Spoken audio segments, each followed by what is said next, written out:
It's official. The 2025 LDBC Meet and Greet in Las Vegas, Nevada, August 9th and 10th. Hosted by none other than 78 Sports TV, accompanied by many LDBC content creators you know and love. Come through and enjoy the LDBC Basketball Classic, where Team Voltron will take on LDBC Selects. Come on out and have a good time in a family atmosphere. Children are welcome. Get your tickets ASAP.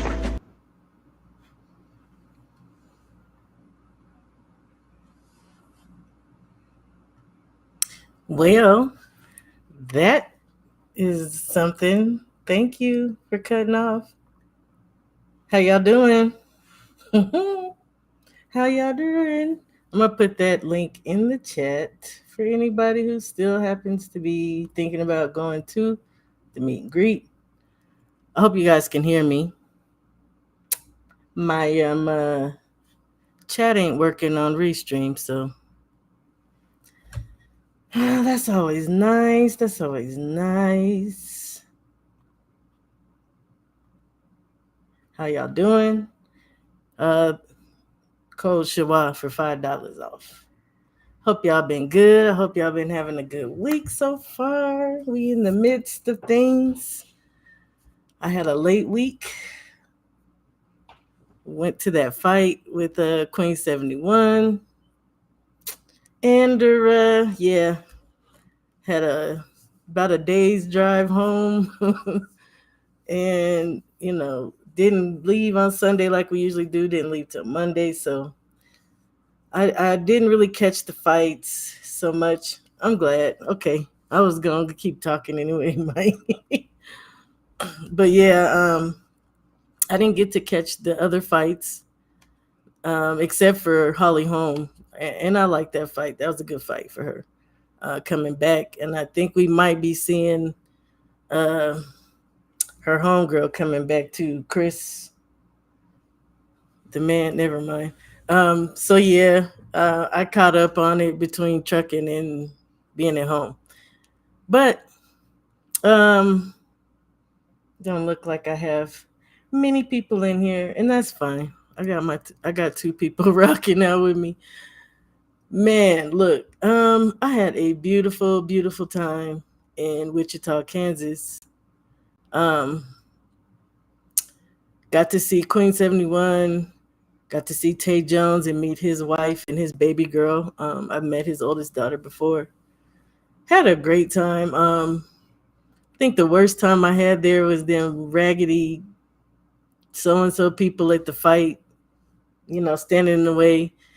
Got to live stream from the fight and stuff. So yeah, I had a really good time. Hey King Fuses, how you doing, family? I don't think I could I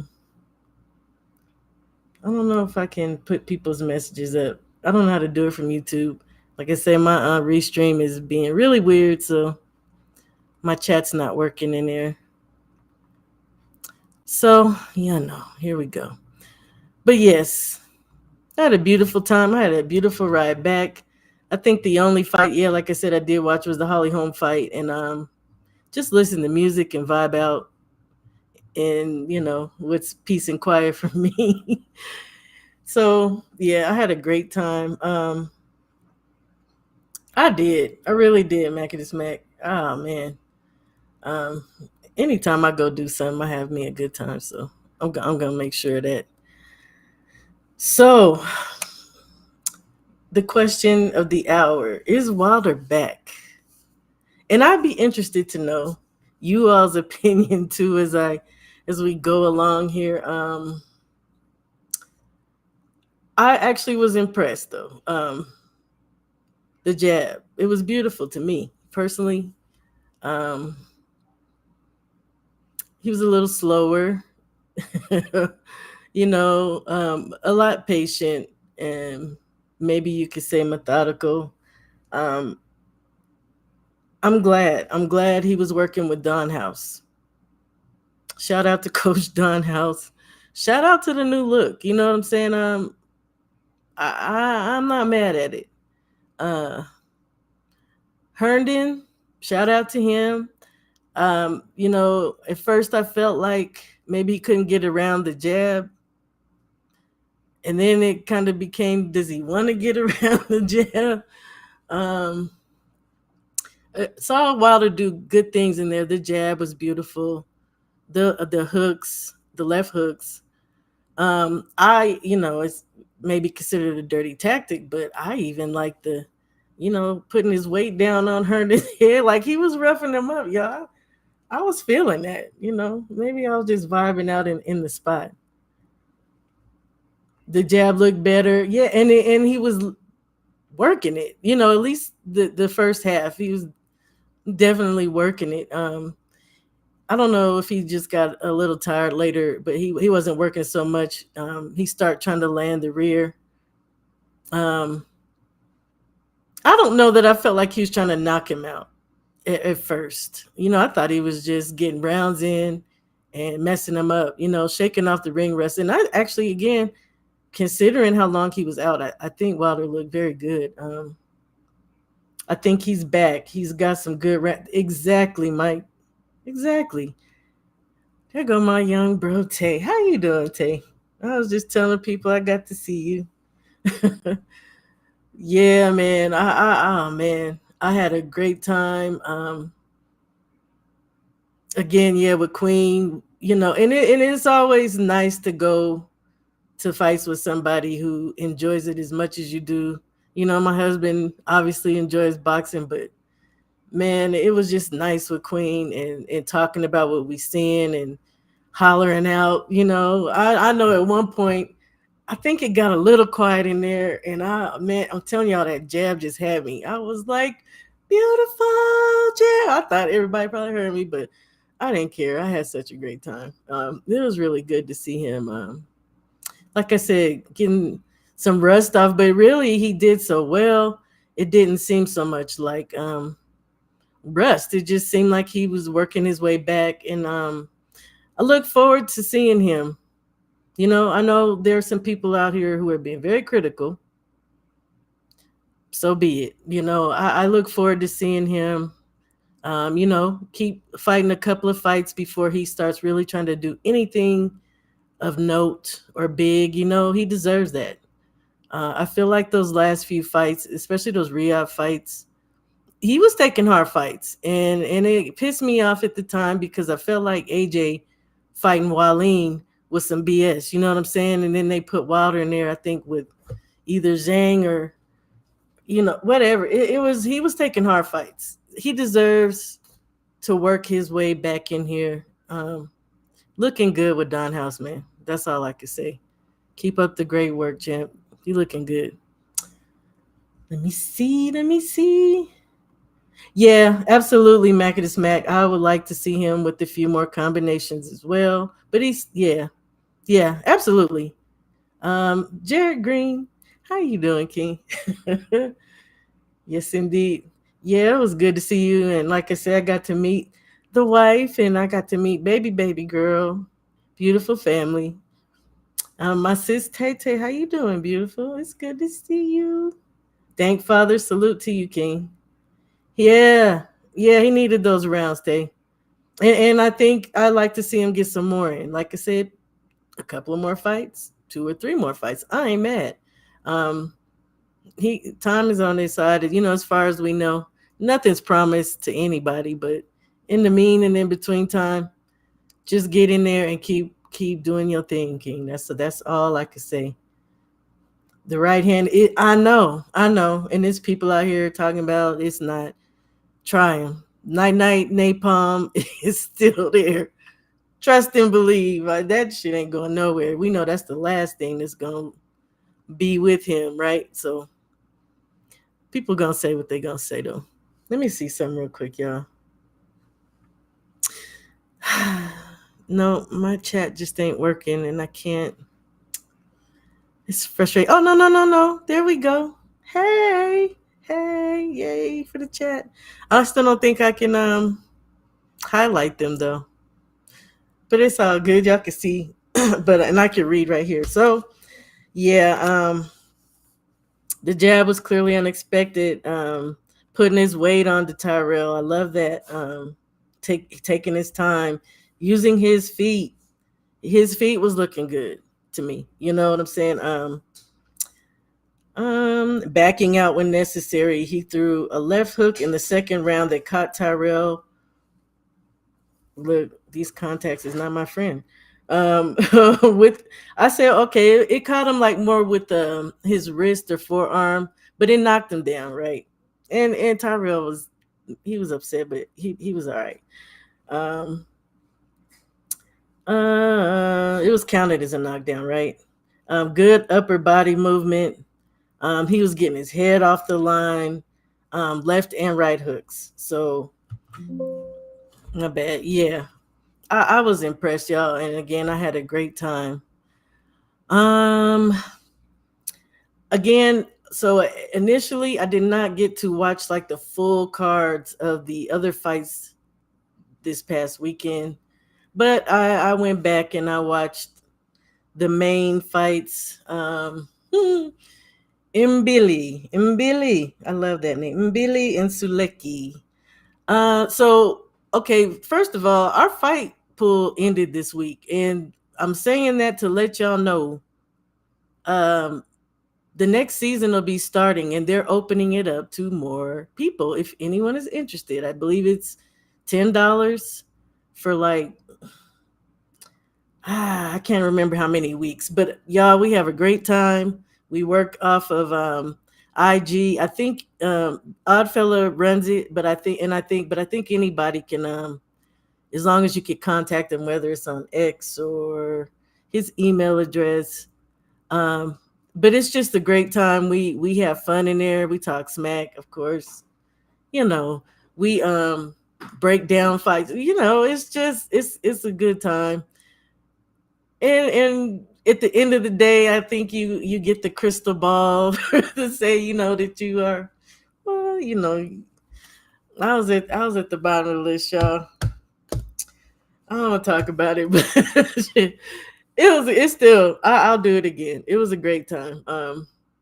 But it does require a lot of fight study if you don't know who these fighters are, you know, to make your picks and stuff. But yeah, I will run the commercial for that later. But I picked M Billy to go unanimous decision, and then I should have known better.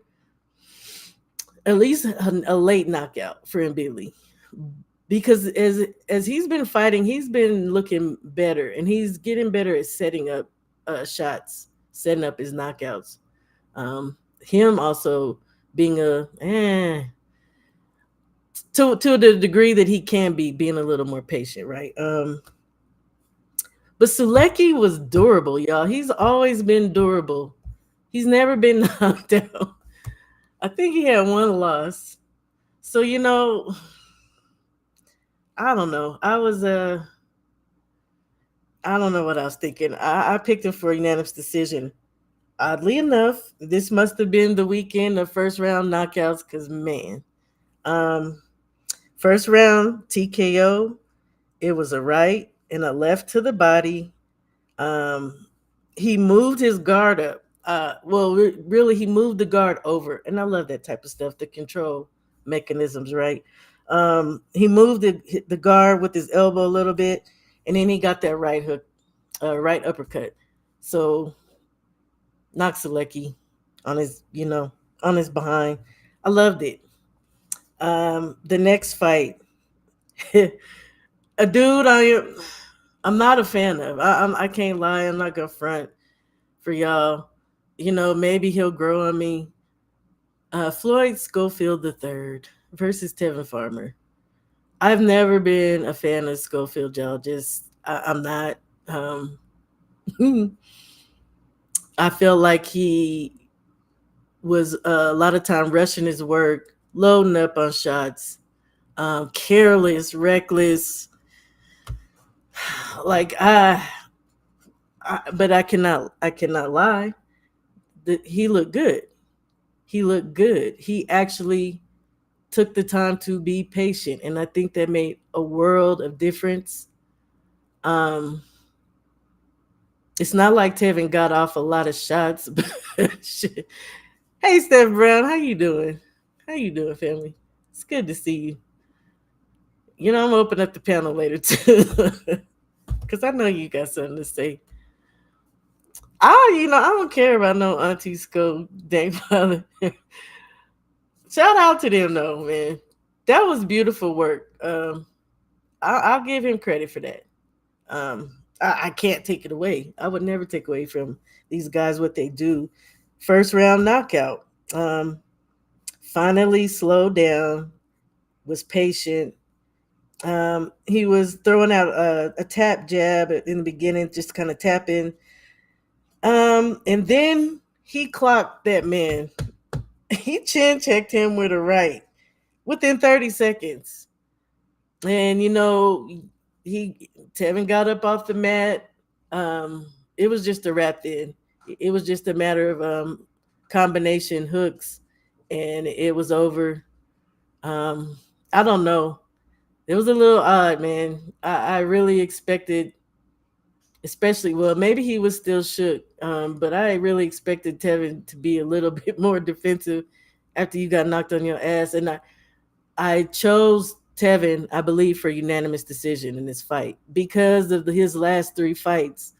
Yes, he did not get the calls, but I felt like he definitely outboxed Zerto twice. And I feel like he got by on Murtaya. Um, Tevin Tevin Farmer is very skilled. I mean, shout out to him. I didn't know that they were friends. I just found that part out. Um, yeah, it is what it is, man. Eh. Ah, another fight, and I've asked you guys to check out this guy. He is a prospect 3-0 now. That would be Joshua Edwards, heavyweight prospect. He looked good again. Like it wasn't really much to it because again we have a first round knockout, you guys. Joshua Rocket Edwards versus Dominic Hardy. He came in throwing out the jab to the head, to the body, keeping his distance, but you could tell he's trying to find his range. Um, yeah, he gauged his range. Hardy threw his jab, and Josh, um, he countered with the right cross, and knocked him, knocked him on his ass. So again, here we go. First round out. Check out Josh the Rocket, or I don't think it's the Rocket. It's Josh Rocket Edwards. Speaking of heavyweights, I also told y'all to check out Ricardo Brown. That's so embarrassing, y'all. He fought Tick Makhmudov, right? Um, Another first round knockout. That did not look good at all. Like, but if I feel like Makhmudov came, because he's been getting jacked up. And what was it, like 2 fights, Makhmudov? Let me see. Ricardo Brown. Yeah. Ricardo act like he didn't know how to fight, y'all. It's truly embarrassing. His name is Big 12. 12-1 now with 11 knockouts. He's been knocked out once himself. Don't be laughing at me, King Jesus. Hey, Messenger 215, how you doing, family? Blessings to you, King. Edwards is gonna be a problem, Mike. Like, I believe so. Working with Ronnie Shields, I like it. Ricardo Brown, though, I don't know what the heck he was doing, y'all. He looked like he never fought a day in his life to me. And I will also say this: in the corner, and when they came to the middle of the ring to touch gloves, I really just felt like he looked like he was a little intimidated. Like he didn't have the mean. He was just kind of like, "Oh, you big too." Like it was just not a good look.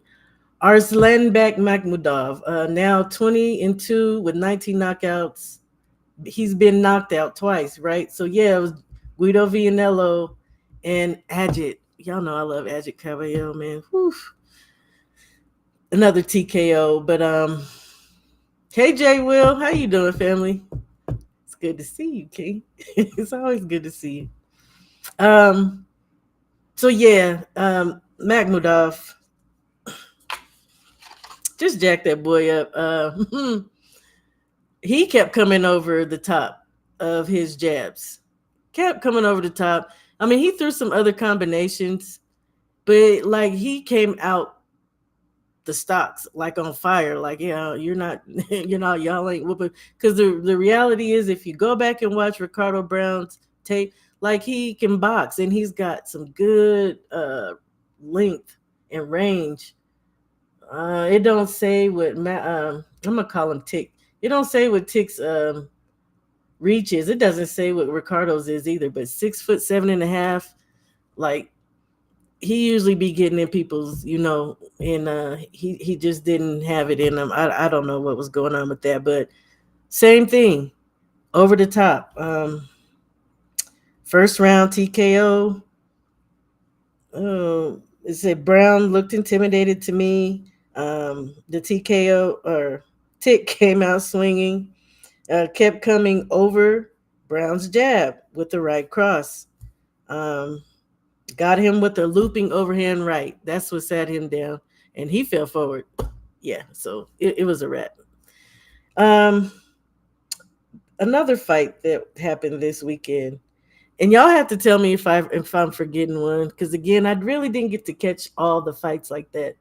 I just tried to watch some of the main ones so I could talk about some of them with y'all. But Zerto Ramirez versus Dorticos, right? For the unanimous decision, and I want to say I thought I had that one right. That might be the only pick I got right, y'all. Um, Dorticos, I feel like he started out good. He was getting the better shots. He was definitely landing.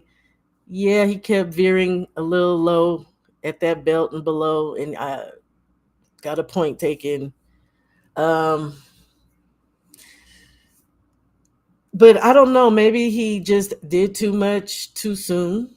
Um, because I feel like about round 7, I feel like all of a sudden Zerto came to life. Like he start using his high guard where he wasn't. He's getting punched in the face before that in the belly.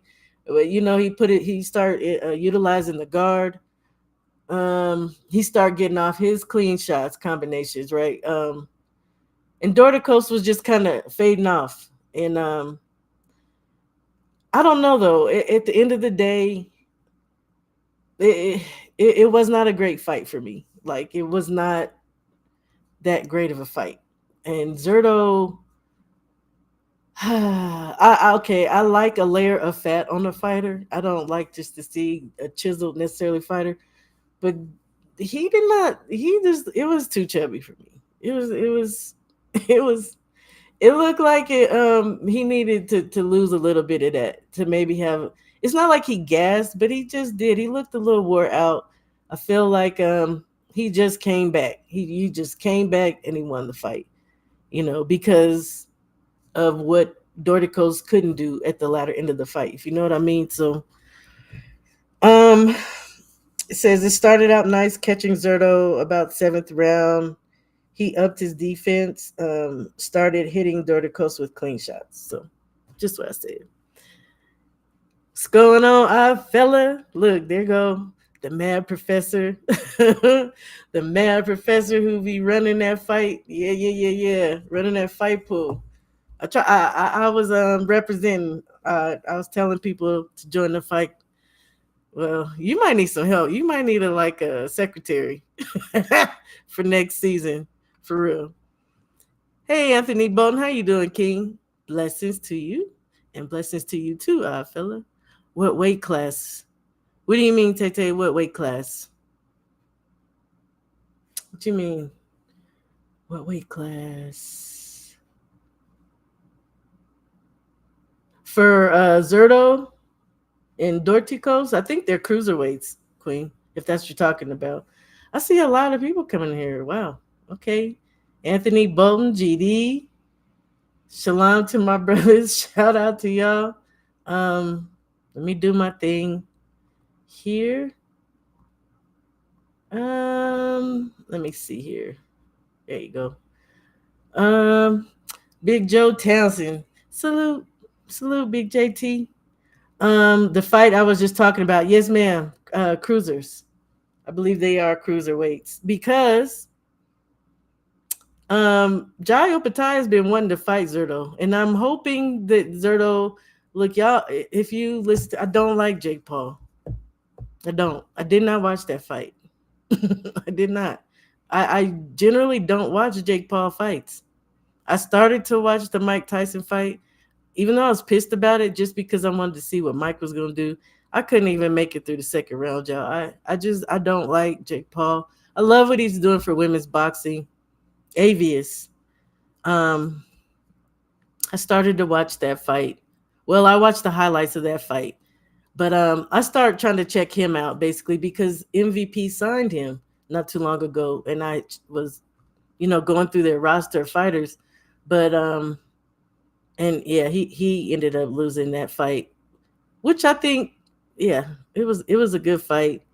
It's sad that he had to lose at the very end, but it sometimes it just be like that, right?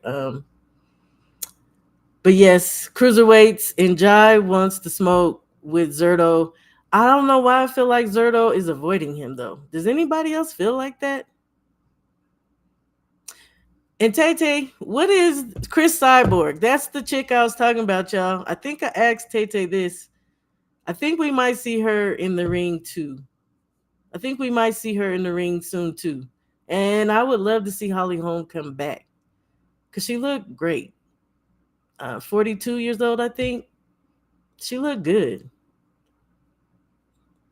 You know what, Mike? Did nobody ask you all that right there? Nobody asked you all that right there.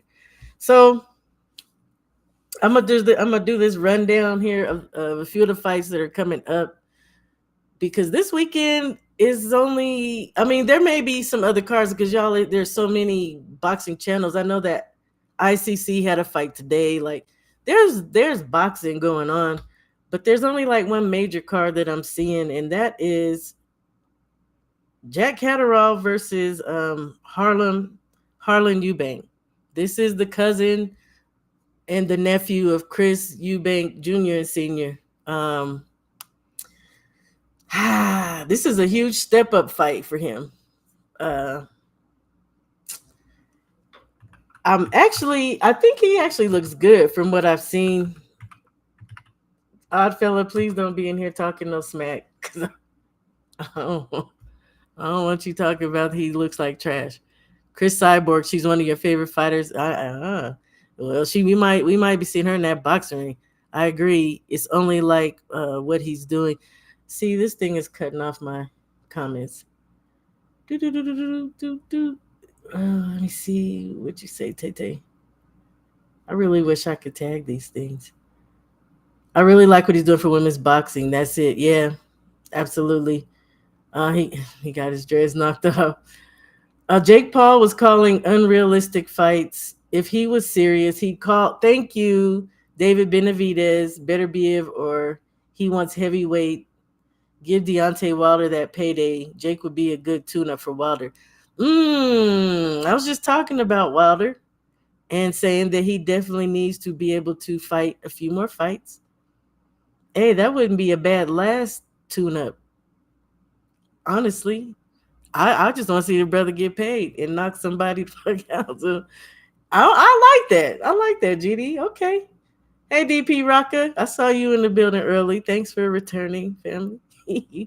Jake Paul don't have me full. I think they are prearranged. I feel like they're prearranged. And look, I told you I don't even watch them, but I just listen to y'all. I listen to all kind of. It sounds fake as you know what. Jake Paul fights are fixed. You know what? Okay. Okay. Kim's arse. Okay, yeah. So, but yes, this weekend, Jack Catterall versus Harlem Eubank.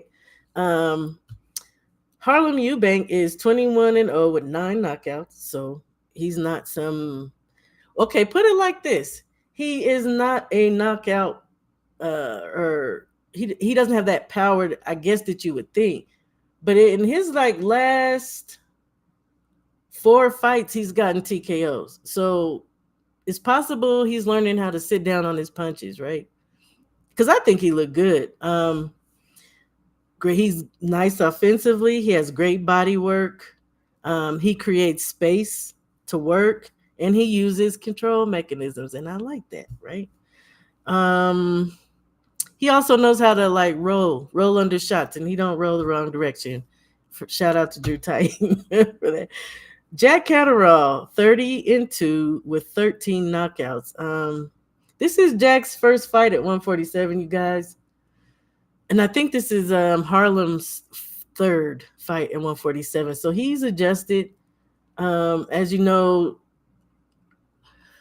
Catterall's last fight was Arnold Barboza, and he lost by split decision. Before that was Prograis. He won. Josh Taylor, he won that second fight, right? Because the two losses are Arnold Barboza Jr. and Josh Taylor. That was for undisputed. And I, amongst many other people, feel like he actually won that first fight with Josh Taylor. But it is what it is. Now it's like he's been trying to get back. I don't know. He's 32. 32, the Southpaw, right? Harlem is 31. Harlem is just fresher. Obviously 21 fights. And he's been fighting a lot of folks. I mean, and that's true of both of them. Fighting a lot of folks out the UK, right? He is number 3 in the UK, number 20 in the world at welter. Jack Catterall, I don't know how the hell he's number 6 at welter. Just coming in for his first fight. Never fought there, but he's number 2 in the UK. Okay. I don't know how the hell that works, y'all. Jake Paul be calling out MMA fighters. That's insane. Yeah, he does. Let's get it. What perfect person KO then? Let's get it. What perfect person KOs then Jake Piss? I don't know what that means. Hey AJ Moore, how you doing, family? It's good to see you. It's good to see you. You like Jack? I like Jack too. Jack, very good counter puncher. He has good feet. He has a nice little pullback to him. He throws nice combinations. I think a lot of people just think he's boring because he's very, very plain. He's not like super exciting to watch for some people. Me personally, yeah, I like all boxing, so all of it be exciting me. But I like Jack Catterall. I think he's a great fighter. But again, I don't know that he's creative enough to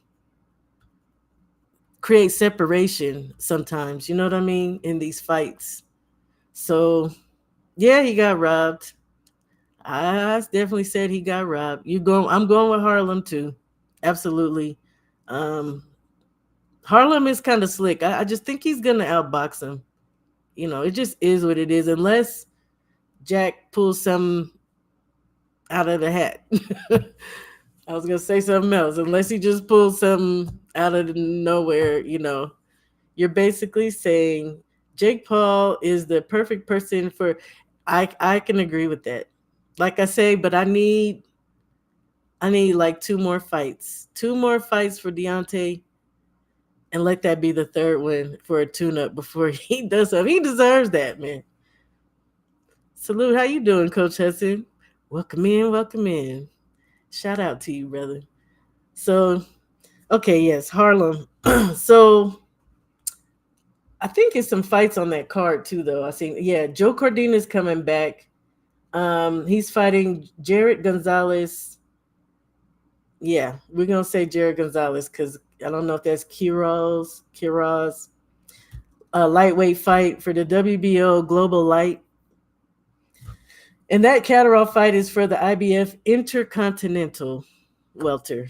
Yeah, these guys just really don't be trying to get up over here and fight. Fight our guys.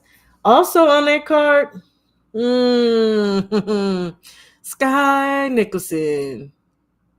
Okay, so I did a video about her on my Boots video when Boots moved up because Sky is moving down, and she had been fighting at featherweight, but she's moving down to super bantam, and she said that she feels like she should have been there all along. Now, mind you, Sky was whooping ass with her jab and her feet at feather, but Tierra Brown comes in and whoops her ass, and then all of a sudden, you should have been. She about to go weight bully some girls, y'all. That's what that means, okay? That's code for I'm about to go beat up on some girls smaller than me. I ain't with it. I ain't feeling that. It is what it is, but she's coming back fighting Carla Camila Campos Gonzalez. She's 9-3 and she's 9-3-0. Sky Nicholson is 12-0. Real talk, I hope Carla whoops her ass. I'm just saying. I ain't got no love for that chick. It is what it is. Um so also that's on the 5th, right? That's on the 5th, which will be Saturday. Um on the 11th, I'll just briefly go through these because hopefully I'll be able to do some videos doing some breakdowns. Because on the 11th, we got that Netflix card with Amanda Serrano versus Katie Taylor. I've talked about this before as well. I'm not excited for Amanda. She's already lost twice. She was robbed twice and headbutted to hell. And I feel like it's gonna happen again. The sad part is that second one.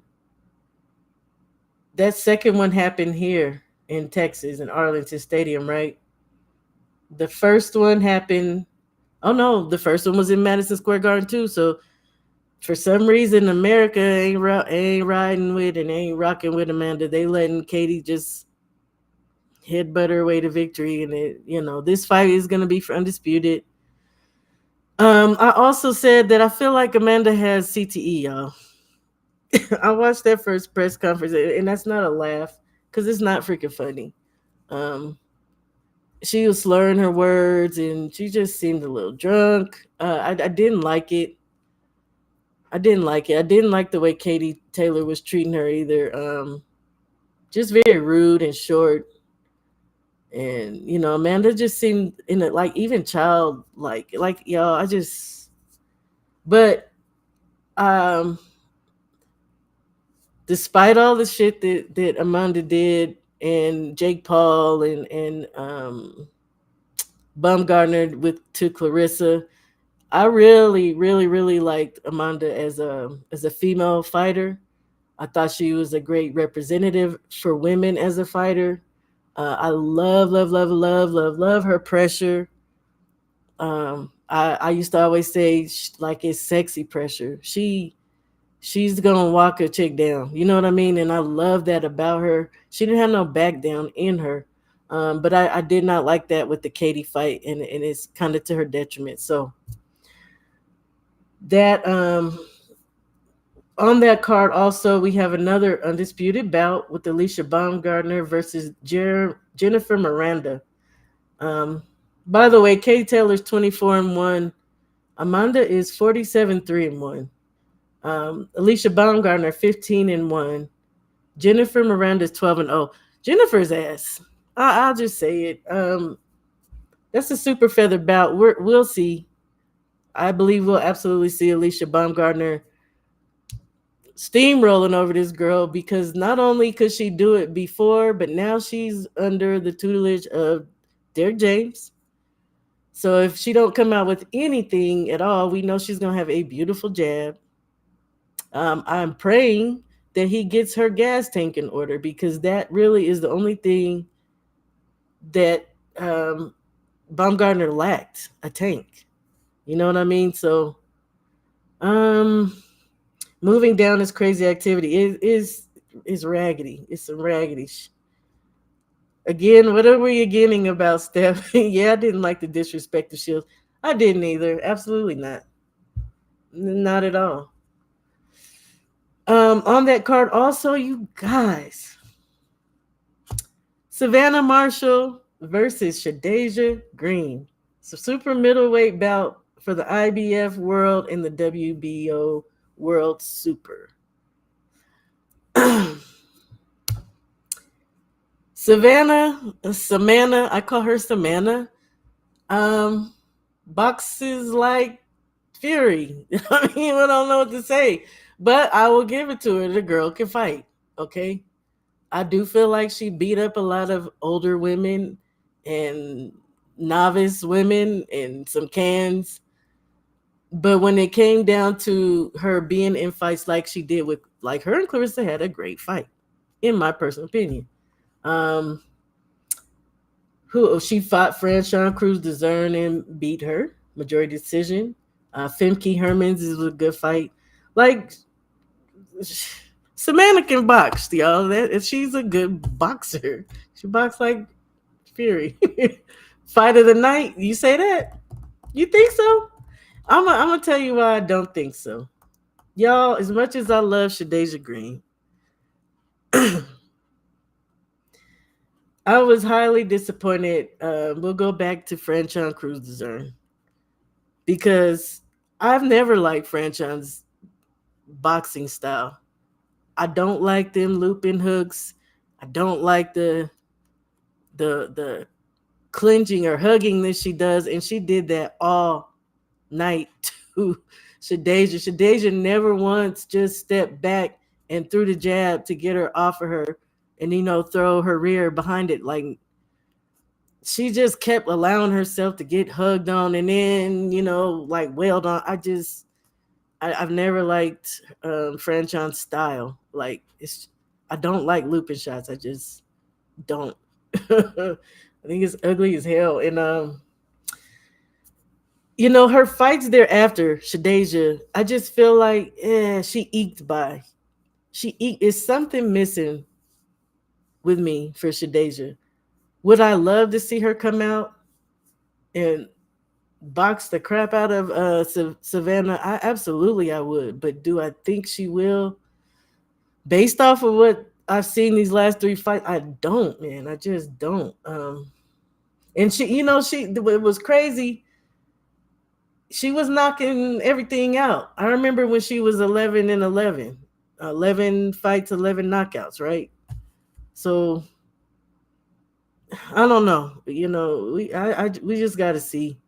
She got to step her game up for me personally. How many headbutts does it take to get an undisputed? That chick been headbutting since she came out the amateurs. I never went back to watch her amateur fights because she was probably doing it there too.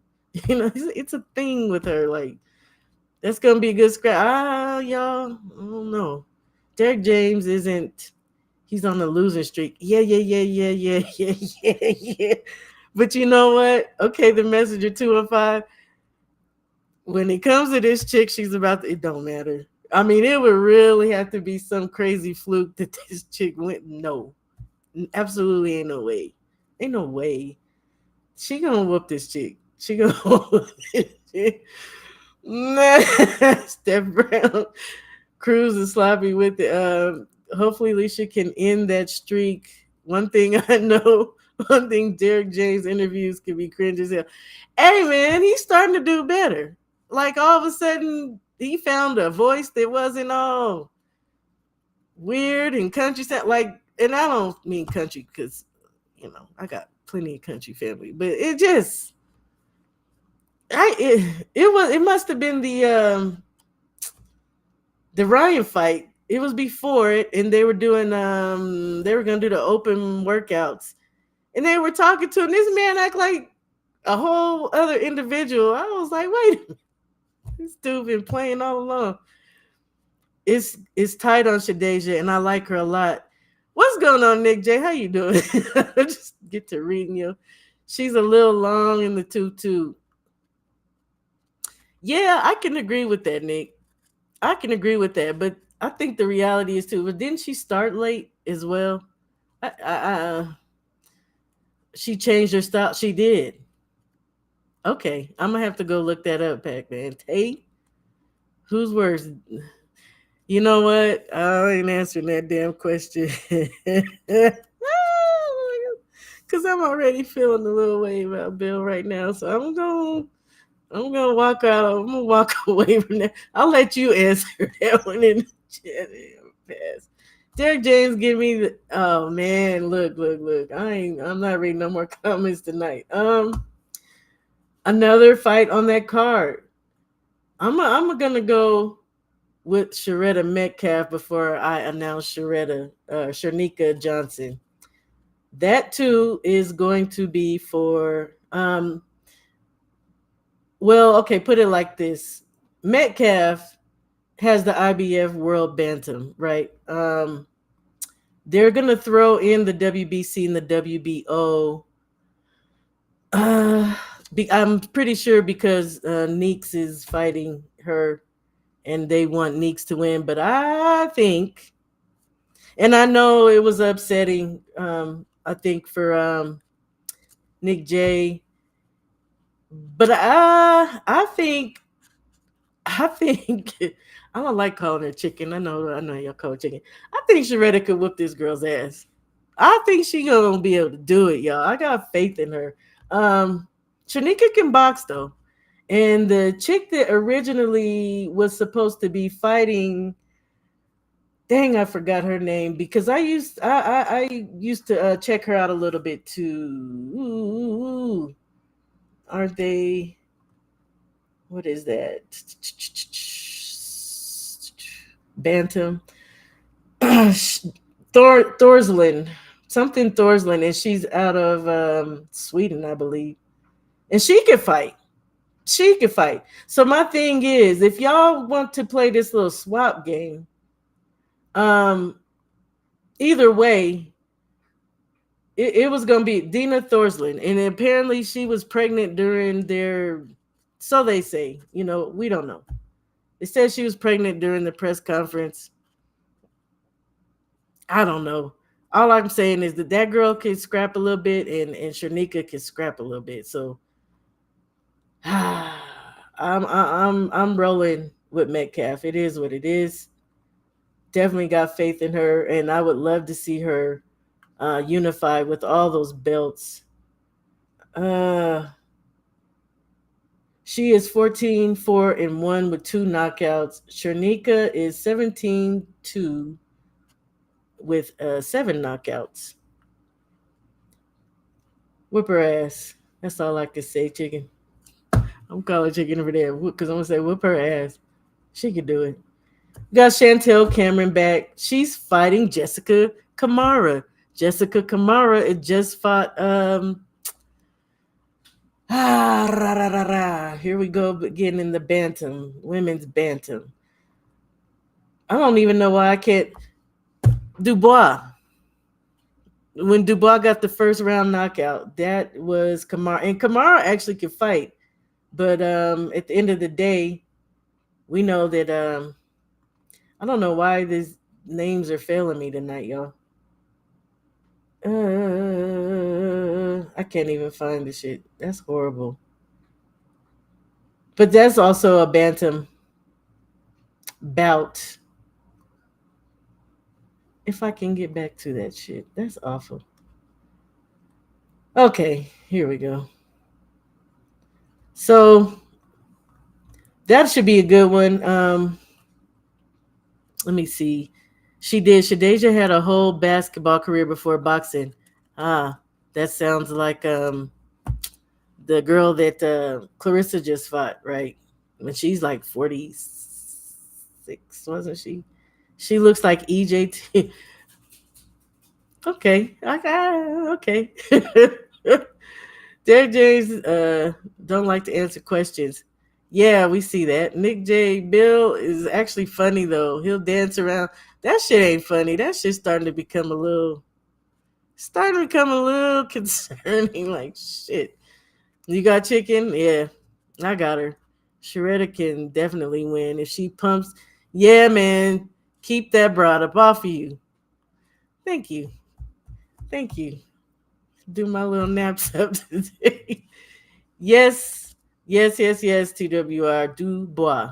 And you know what? Dubois has been calling out Chantel Cameron. Chantel Cameron is ducking Dubois for sure. But that should be a good fight as well. Actually, that's a super light fight for the WBC interim world super light. Ramla Ali's gonna be on that card fighting Leela Furtado. Like that's gonna be a good card. Period. It's gonna be on Netflix. I'm gonna definitely be tuned in for that. I didn't want to drag that out that long, but the conversation was it was good. Okay. Also, Jesse Bam Rodriguez is gonna be fighting Fuma.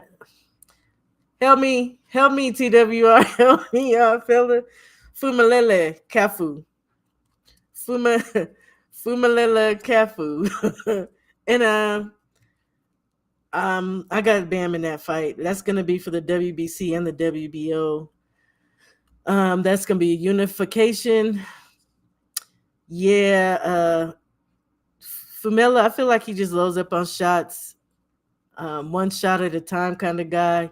Where Jesse or Bam is fluid. Bam is fluid.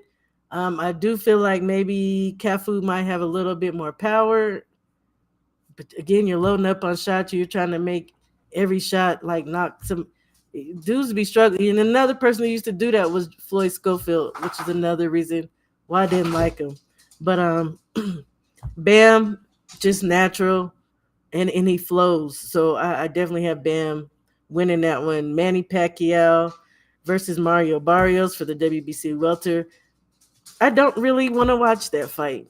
I don't like these guys fighting these old fighters. I don't. I wish Manny Pacquiao would sit down somewhere, but I've said this before. On that same night, Usyk versus Dubois.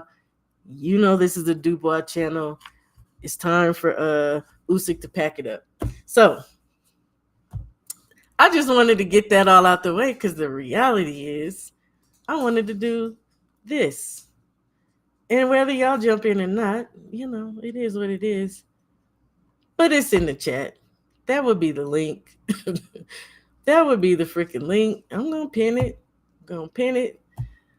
Because the reason why I'm here tonight, the real reason why I'm here tonight.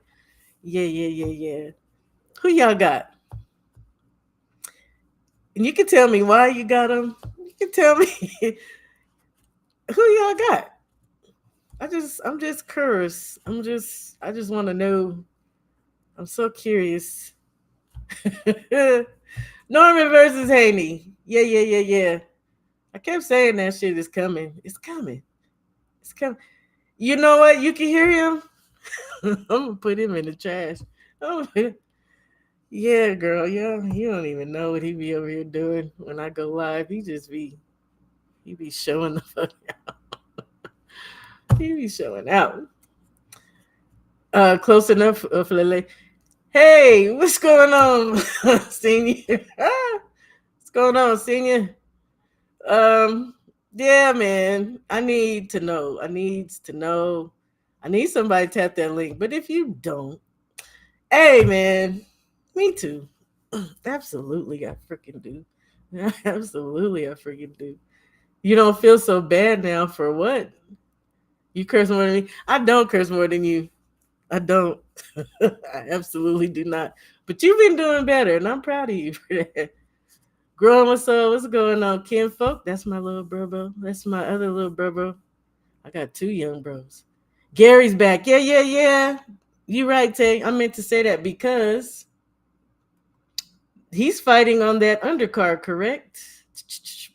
Pacquiao. So I mean, in that case, I may be forced to watch that fight. At least I'll watch Gary because I'm absolutely interested in seeing what he looks like coming back. There's no way you could be such a great boxing mind and as good as you were when you left. He beat Max Sayal with the one hand, like, and you're coaching your brother, like, he ain't going nowhere. He's in here. What's going on to my brother Soul? Soul, what's going on? Can you hear me? Yes, Lord. Can you hear me? Yes, Lord, I can hear you. I can hear What's you. the deal? You tell me what's going down. Man, I'm, I see you up in here stirring up that pot. it's not really. You know what? We all have choices. We all, and Yeah, it's no doubt, no okay. doubt. It's okay. It's okay to pick whoever you rocking with. Um, I definitely ain't trying to stir no pot. Like everybody already know about me. I done made it plain and clear. Yeah, Yeah, yeah, yeah. Yeah. I done made it clear. Clash of the time. I love that, Tay Tay. Yes, ma'am. Yes, ma'am. It's gonna be on and cracking with this one. Um, Gary's back. A draw. Oh wow. Okay, messenger. Okay, I like that. Let me read these real quick, and then I would love to know what's going on in your head as far as this fight goes. I ain't picking to fight week. I can't do it. Oh, okay, Nick. I can understand that. Hello, Shelton Moore.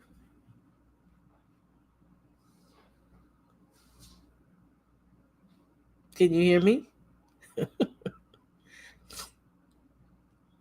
We can't hear you.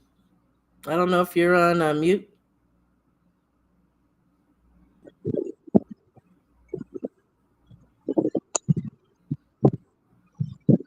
I hear I some hear some shuffling, stuff, and I hear and I hear myself. myself.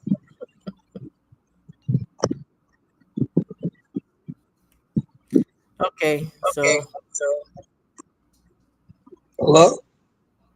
hey, how you Hey, doing? hey, what's going on? What's going on? All right, all right. You gotta turn me down You gotta in the turn me back. down to the back. Hold on, hold on. Let's go. Okay. Let me read some more of these. Let me read some more of these. Be back. Okay. Oh, how's that? Let That's me better? Let me. no, No. Still bad? no. Yeah, I can hear Yeah, I can myself. hear myself. All right, let me go out and come back in. Okay. Okay. Okay. So I was gonna read some of these comments real quick, and then we'll come back to you. Okay? Because I want to know your pick first. Um. Okay. So I didn't see that coming. Glad Gary's getting back. How long has he been out? Shh. Ain't it been like 3 or 4 years, y'all? Something like that. 3 or 4 years. Let me see. Gary.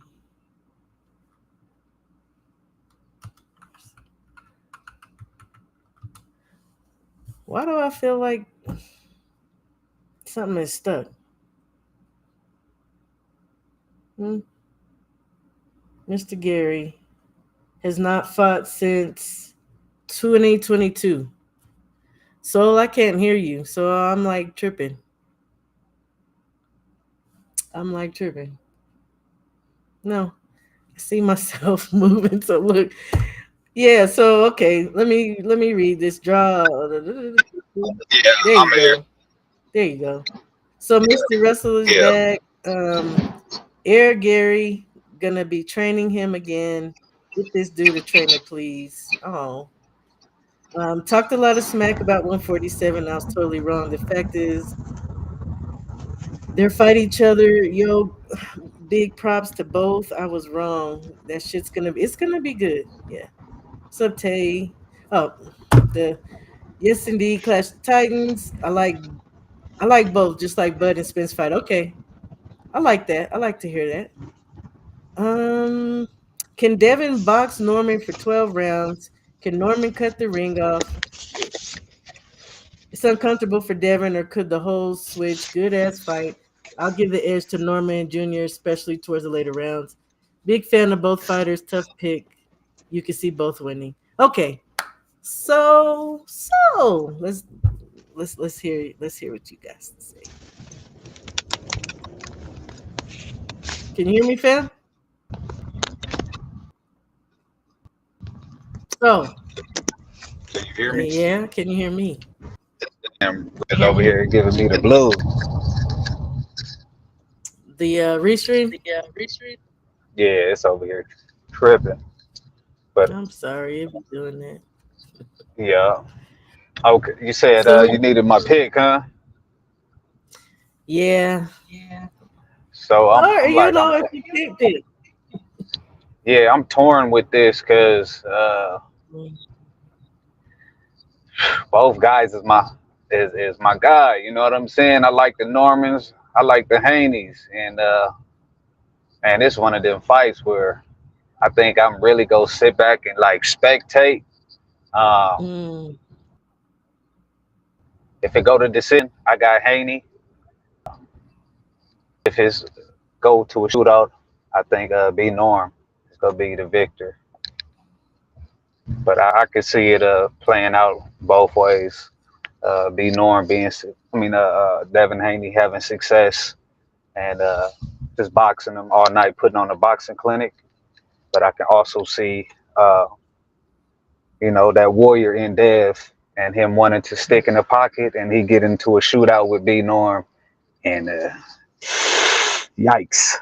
You know what I'm saying? That's a real left hook right there, not that steroid juiced up left hook. You feel me? Like Ray Ray over there. You know what I mean? And not yeah. only that, B Norman got a lot of skills as well too. So it's just not that left hook that's to be watching out for. He's just an all around really good boxer. So Hmm. Okay. it's a dangerous one. I'm really gonna sit back as a spectator because I love this fight, but I hate it at the same time. So I'm gonna sit back. I'm definitely gonna have the BGs watching this fight because I don't want to Oh, see nobody. I don't want to see no bad outcomes. You know what I'm saying? Shoot, look. Hey, let me have it my way. It'll be a draw. God damn it. oh yeah. Well, Messenger said that. He said he Okay. bro. That's why I say, just be honest. It's all good. I ain't mad either way. This is gonna be a good fight, and a lot of people feel a different way about it. Welcome, Shelton Moore. I didn't even know you. I didn't even know you were in the chat. How are you doing? I'm good. How are you? I'm doing well. Thanks for asking. All What you got right. on there? Yeah, Well, I was I gonna think read your comment. to me, it's a 50-50 fight because in all actuality, Brian Norman ain't really fought nobody. Devin been in tougher than him. So we got to see. Okay, I He's don't never agree fought anybody on Devin's level. Think about on it. Who's, on Devin's level. who's he fought? No, maybe not. Maybe not on Devin's level. That's pretty. That's yeah. Maybe not on Devin's level, but I can say that he has fought um, someone who would be considered a good boxer in Quentin Randall, even Boca Chica. But that fight didn't come to a conclusion. So, but no, Besides Devin, not I'll on say the Devin's level. best guy. The best guy I'll say he fought besides Devin is probably Santillan. That's probably the best guy he's fought. Different style though, but right. Absolutely. Stuff. We got Teach in the house too. Okay. So how do you see this playing out in a certain manner, or do you have a certain pick for the fight? I would lean Norman because I don't know if Devin has the power to keep Norman off of him for 12 rounds. I Right. say Norman stoppage anywhere between 9 and 12. Okay. Okay. Teach, welcome. How you doing, fam? Hey, what's going on, Shawa? Chilling. I didn't know you was in the chat either. I hope y'all hit my like button, damn it. I hope. Decided to come up because it would have been the first time I would have been on your panel, I think. Yeah, first time on your panel. Absolutely. And But welcome. thank you. I want to touch on, the Wilder because it's in your title, right? Yes. We could go back to Yeah. Wilder. So for me, Wilder's style, when he was with Breland, I mean, it was pretty much, basic, like, throw the jab and set up your right hand. And Wilder, did that very effectively when he was with Breland. and then he kind of changed his styles when he got with Malik, right? Now in this fight with Herndon, I felt like it went back to the old Wilder because in that fight he kind of threw a lot of jabs and he was throwing his right hand with like conviction to try and set it up. Right. So I think he did. To me, I think he did well in that fight. Like I liked his performance in that fight because it showed me, the old Wilder. The thing is, he still has to, work on his, I guess, his accuracy in that fight because, he was missing a lot. But that's something, he will, get improve as he goes on. Not improve, but get back to as he goes on. Right. Um, but and surprisingly, like his defense was good in that fight too. So I Yes. think I think the old Wilder is coming back, and he's gonna be himself in time. Does he fight like the elite fighters right now? I don't think so. I don't think he's ready for like the top No. guys. No. You must not have Um. been in here when I did Wilder. No. Oh, okay. Okay. Yeah. I came in kind of late. Okay, that's Yeah. fine. So I don't think he's ready for like the top fighter, and I don't know. I don't know who's gonna fight next. But I would like to see him fight like a Dave Allen, like the dude who fought Fisher, and like a lot of people have been calling for that fight. Well, on YouTube. So That's I the feel rumor, that's T. a I huh? don't want That, to see that's the another. rumor. The rumor is Yeah. he's supposed to be fighting Allen in England for like 15 million or something like that. I don't know. I don't know, but I Well, feel like that's a good fight for Wilder. no, no, no, no, not yet. Not yet. Uh, No. I mean, Let him look get when you. another let him get another little easy touch. We seen him in there. Mhm, Some would say getting the rust off. I actually thought he looked pretty dang good for someone who's been out in the fights that he's had, right? mhm, Before he came in here, I was saying when he was fighting those hard fights over in Riyadh, they were matching him up with some tough ass fights. So he's working now with Don House. I would like to see him get at least two more fights, at least two okay, more. okay. GD suggested he fight Jake Paul for the money and yeah, for a tune up. I was like, hell yeah, go knock out Jake Paul. I'm That's like, a good fight. That's a good fight for Wilder. That's a good yeah, fight for him. okay, Yeah. okay, so yeah, go ahead though, teacher. I'm sorry, I didn't mean to cut you off. Yeah, I mean, so for me, the Dave Allen fight would have been good in my opinion. Okay, But yeah, I don't think Wilder wants to fight, and I'm not knocking him. I feel like if he wants to fight, he should fight, and see where it takes him. So I'm not one of the guys who are telling him, hey, he just needs to retire right now, because I don't think so. If he wants oh to fight, he should fight for sure. look, Tay is saying they are fighting in South Korea. So that's very interesting news, Tate. That means that you have somebody lined up. So I like that. I don't heavyweight in South Korea. Ooh. Or is it just gonna be taking place there? Okay. We'll see what he says. Yeah, Dave Allen. I don't want to see that yet because of what he just did. Um and it's not like I think he can necessarily hurt Wilder, but again, I think Wilder should be getting some light touches until he gets this new feel down. Right? That's just how I Mhm. personally feel. Okay. Um, I'm not opposed to Dave Allen later on down the line. No, absolutely not. As long as that's what I was saying. As long as he wants to keep fighting, just let him get these light touches until he gets into the groove of things, and then yeah, y'all do whatever the hell y'all want to do. Right? Do whatever y'all want to do. Um, Let me read some of these comments and then I will ask you as well. J Diaz Styles. I'm not familiar with JD's. Okay. Unless that's who you're saying Don House is JD's. What is Wallen doing? Exclusive. Yeah, yeah, yeah. Shout out to Tay. Um, So, oh, he's got somebody already. Okay. Yeah, yeah, yeah. I understood that. Uh oh. Uh oh. Y'all done brought out. Shelton, you done brought out fella. You Hmm. done brought out fella. Talking about no me nor.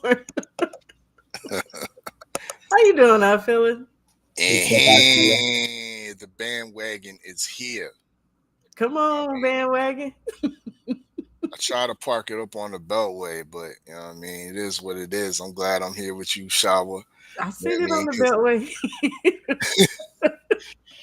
I know there's a place to park this bandwagon, the Brian Norman bandwagon somewhere over here. So Hey, that's the party bus right there. I said, yeah, let me pull up. You know what I mean?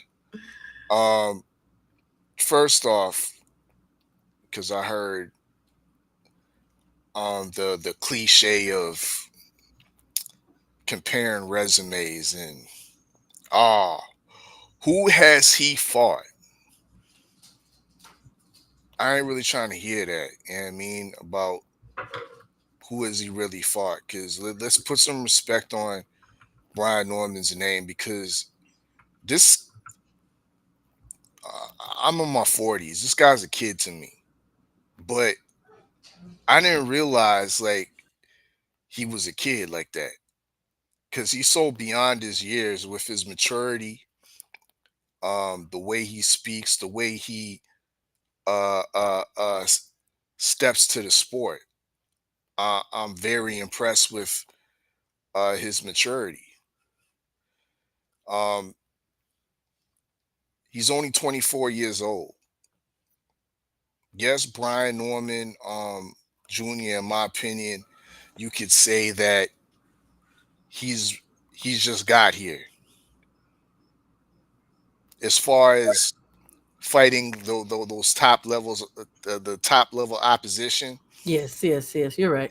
he's just got there. You know what I mean? So to me, it's unfair to say who has he fought when he's literally just got there 3, 4 fights ago.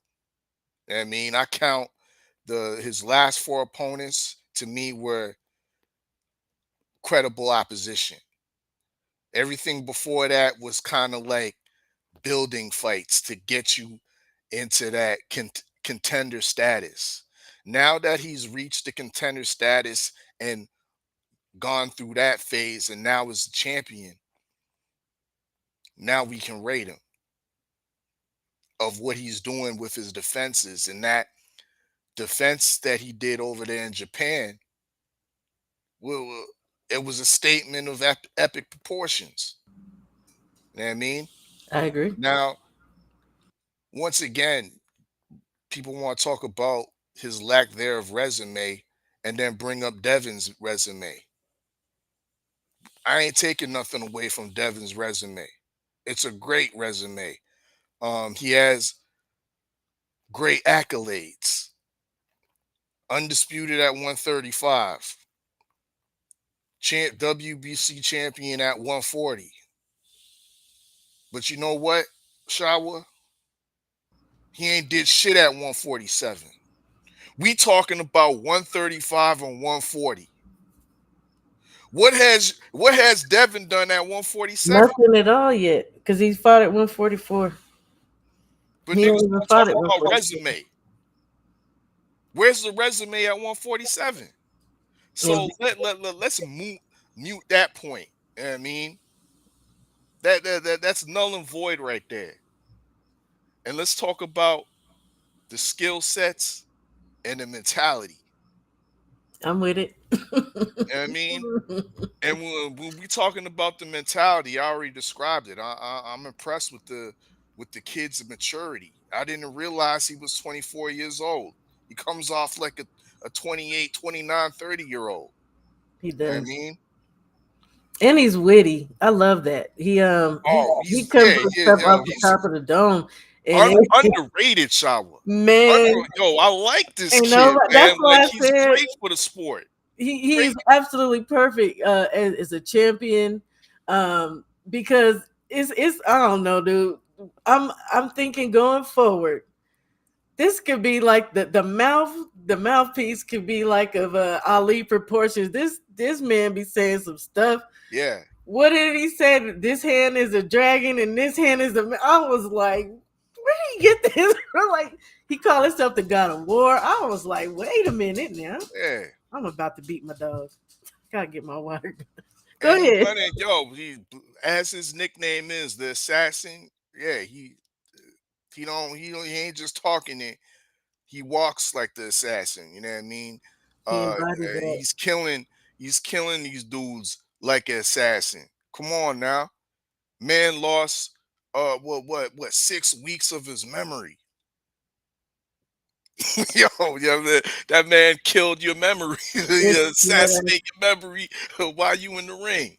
You know yeah, what I that mean? was dangerous. I'm glad that man got. I'm glad Jen got his memory back. So far, so good. Like, yeah, that's dangerous. Yeah, But it's the fight, man. Yeah. that's danger right there. So I have to give a little bit of credit for Devin for taking this fight Yes. because Absolutely. really and That's the truly, risk. if I was Dev's advisor, I said, "Look here, Dev, you number one in the WBC. I mean, they Mauricio loves you over there. You know what I mean? For real, because you ain't did shit at 147, but fought at 144 against Ramirez, and they still put you number one for the WBC. You know what, Dev? Why don't we just sit here and wait on the outcome of Barrios and Pacquiao? And maybe hopefully Pacquiao might come up with a yeah a controversial victory. You know how the judges be. You know what I mean? Okay, I would like You that know them for envelopes getting passed around. You know what I I would mean? like that Why for don't we Norman's wait? Why don't resume, we but wait around for that bag? You know what I mean? Because it's a bag that comes with a lower resistance, a well lower amount of danger. odd fella. No, no, no, no, no. That's what I would. I That's don't what I want to would see him advise. banging on no older That's man, what I man. advise Devin to do. You know what I mean? If I was his advisor, but I'm not. You know what I Okay. mean? So as a fight fan, I have to give him ultimate credit for taking the the path of most resistance, not least resistance. When he has the opportunity, once again, I have to reiterate: the man is the number one WBC contender. Yeah, He's yeah. in within his all every right to just sit there and wait for the nigga Barrios and Pac to do their thing. He was in every right to even stop the fight and say, you know what, Mauricio, I want to activate my number one and be the mandatory for this Barrios And he nigga. could have. You're right. He could have did that. You know what I mean? But he's taking the path of the most resistance. And the most resistance right now at 147, hands down, is Brian Norman Jr. You know what I mean? Absolutely. I Um, think so. with that being said, based on what we've seen in recent, I wasn't impressed with the performance Dev put on against Jose Ramirez, but a win's a win. Old boxing cliche, get the win and look spectacular in your next fight. You know what Right. I mean? But I still don't. I don't. I didn't get that from this fight. Um, get the win and move on to the next fight. It almost seems like get the win and get another win and then move on to the next fight. When you're talking about Brian Norman Jr., I almost feel like there needs to be some preparation before you go into the danger zone. When Well, you go going up he got against the time. assassin. Technically, right? If the fight's gonna be in November, technically, he absolutely has time to, yeah, no, to get a little fight in. But I don't want to see I don't think that gonna another. happen though. No, I don't think so either. And we seen how I don't think so seen either. how things went before with, oh yeah, we got this fight set up, but we gonna fight somebody else before, and that shit don't work out. Right, right, You know right. what I mean? So I think he's trying to hopefully stay in line with this proposed fight with Brian Norman Jr. But once again, I don't like his the way his confidence looked in his last fight. It wasn't to my liking. The Okay. best Devin Haney I've seen that utilizes movement, boxing skill paired with his beautiful, masterful jab was against Regis Prograis. Yeah. That was the You know what best I David mean? Haney, I believe, as well. Um, I mean, if we want to talk about the jab clinic, though, we can go Cambosa's. That was strictly the one. Yeah. yeah, Yeah. jab clinic. That's But all definitely around, the Cambosis fight. But mm, all around, yeah, it when was you Regis. talk about uh, jabs, power punching, power Yeah, boxing, it was a Regis Prograis fight, and I just didn't absolutely. really recognize that or see that type of Devin in the Ramirez fight, which has me reluctant to give him a higher pick or a higher percentage of winning the fight against Brian Norman Jr. coming off of his greatest victory. Brian Norman Jr. mentality, he is at his highest right now. You know what I mean? He's Okay, getting big. Arthur. He has all the momentum. I have a question for you, but let me greet Steph. How you doing, Steph? Hey there, sister. What's going Welcome on? up. Thank you Gotta be there. you. Gotta be you. Okay. What's up, odd fella? No, you go ahead, though. My bad. Okay. So here would be my question then. What do you feel like? You're saying you weren't impressed with his performance against Ramirez. You're not? Are you taking into account the previous fight before that, and you know, are you being fair? Oh, most definitely, I'm being fair. I Mm, mean, okay, you only, you know what they say, you're only good as your last fight.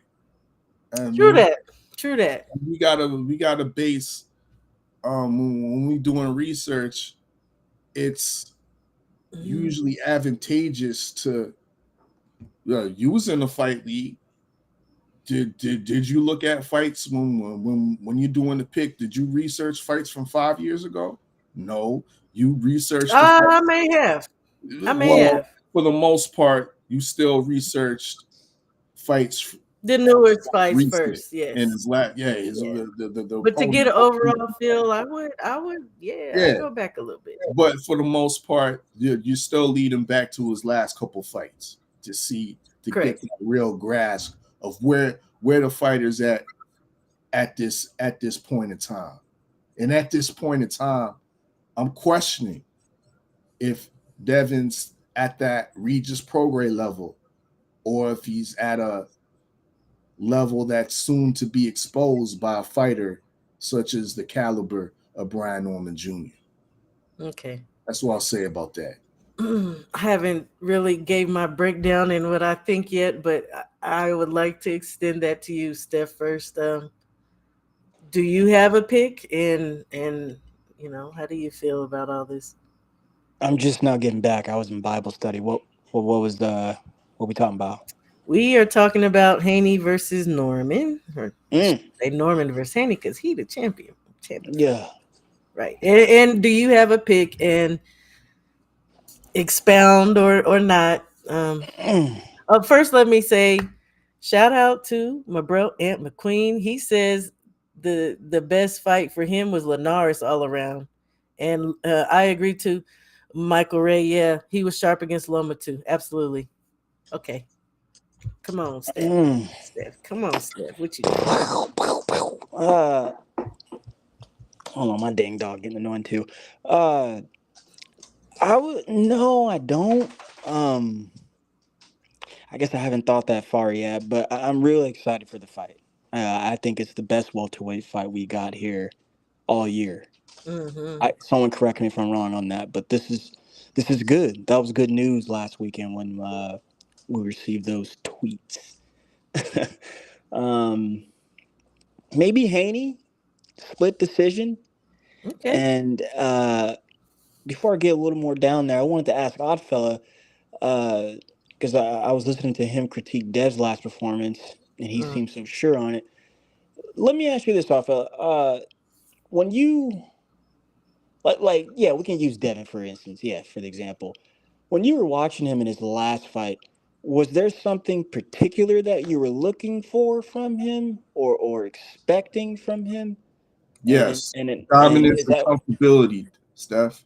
one more time, Dominance sir? and comfortability. I didn't see a comfortable Dev as I seen comfortably dominating in the Regis Prograis fight. I didn't see power boxing. Okay, that makes a lot of sense on why you said what you said. Okay, I'm down. I'm down. Um, yeah, yeah. Like I said maybe right now, Haney. I definitely want to see them both at the weigh-in. Yeah, I just want to see what they look like as we get closer to that fight. But right now, I would say Haney split decision, just because there's some things I'm looking for in particular. One would be what Offiller just said, some power boxing. I definitely want to see his boxing acumen. I want to see what he can do versus the assassin, someone like Brian Norman Jr., who closes distance real quick, real fast, has power in both hands, has boxing ability, tough guy, and his whole thing is to get rid of you. But I want to see if Dev can match that. I think he can. I believe he can. I think he can. Not necessarily in the power bank spot, but just his prowess there coming to the table. I Okay. think, yeah. We got Teach back. What's going on, fam? What you got for us? Did you still want to cook on what you were cooking on, or are you with us now? Teach.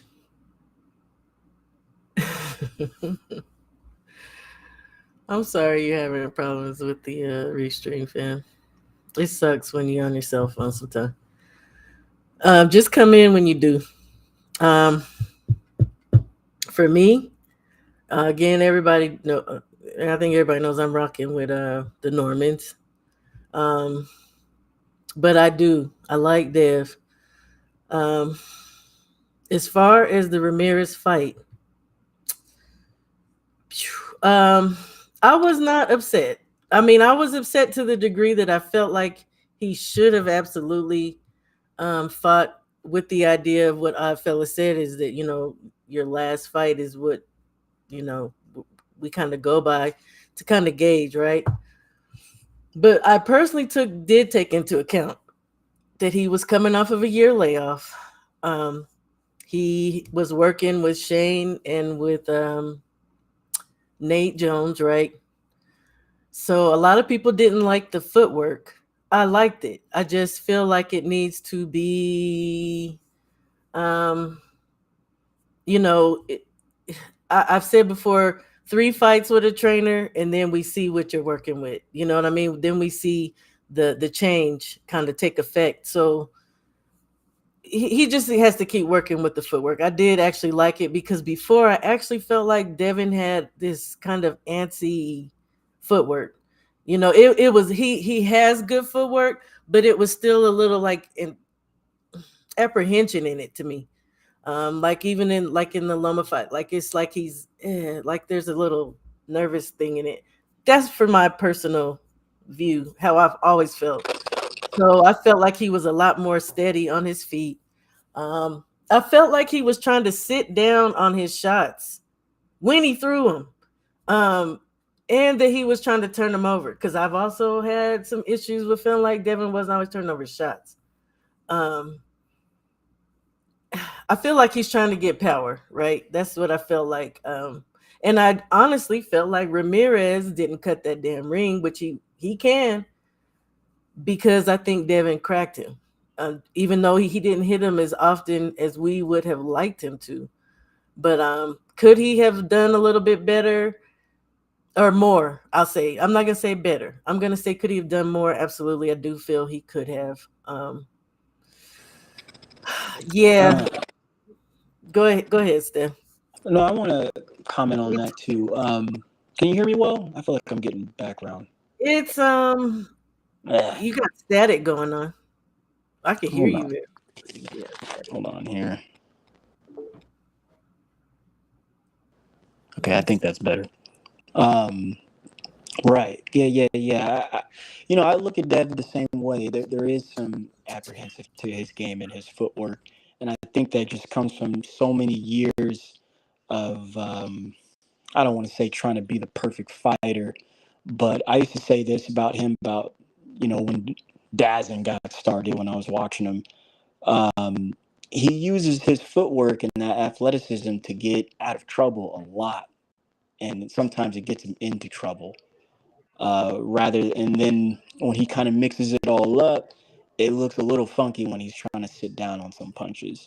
But I think that just could have been, yeah, from nerves, being at a certain weight class for a long time, and growing at the same time. Um, but I hear you there. I hear you there. And as far as the Ramirez matchup, uh, yeah, I didn't have a problem with it. I only seen it once, and then I kind of rewatched it, but only watched half of the fight.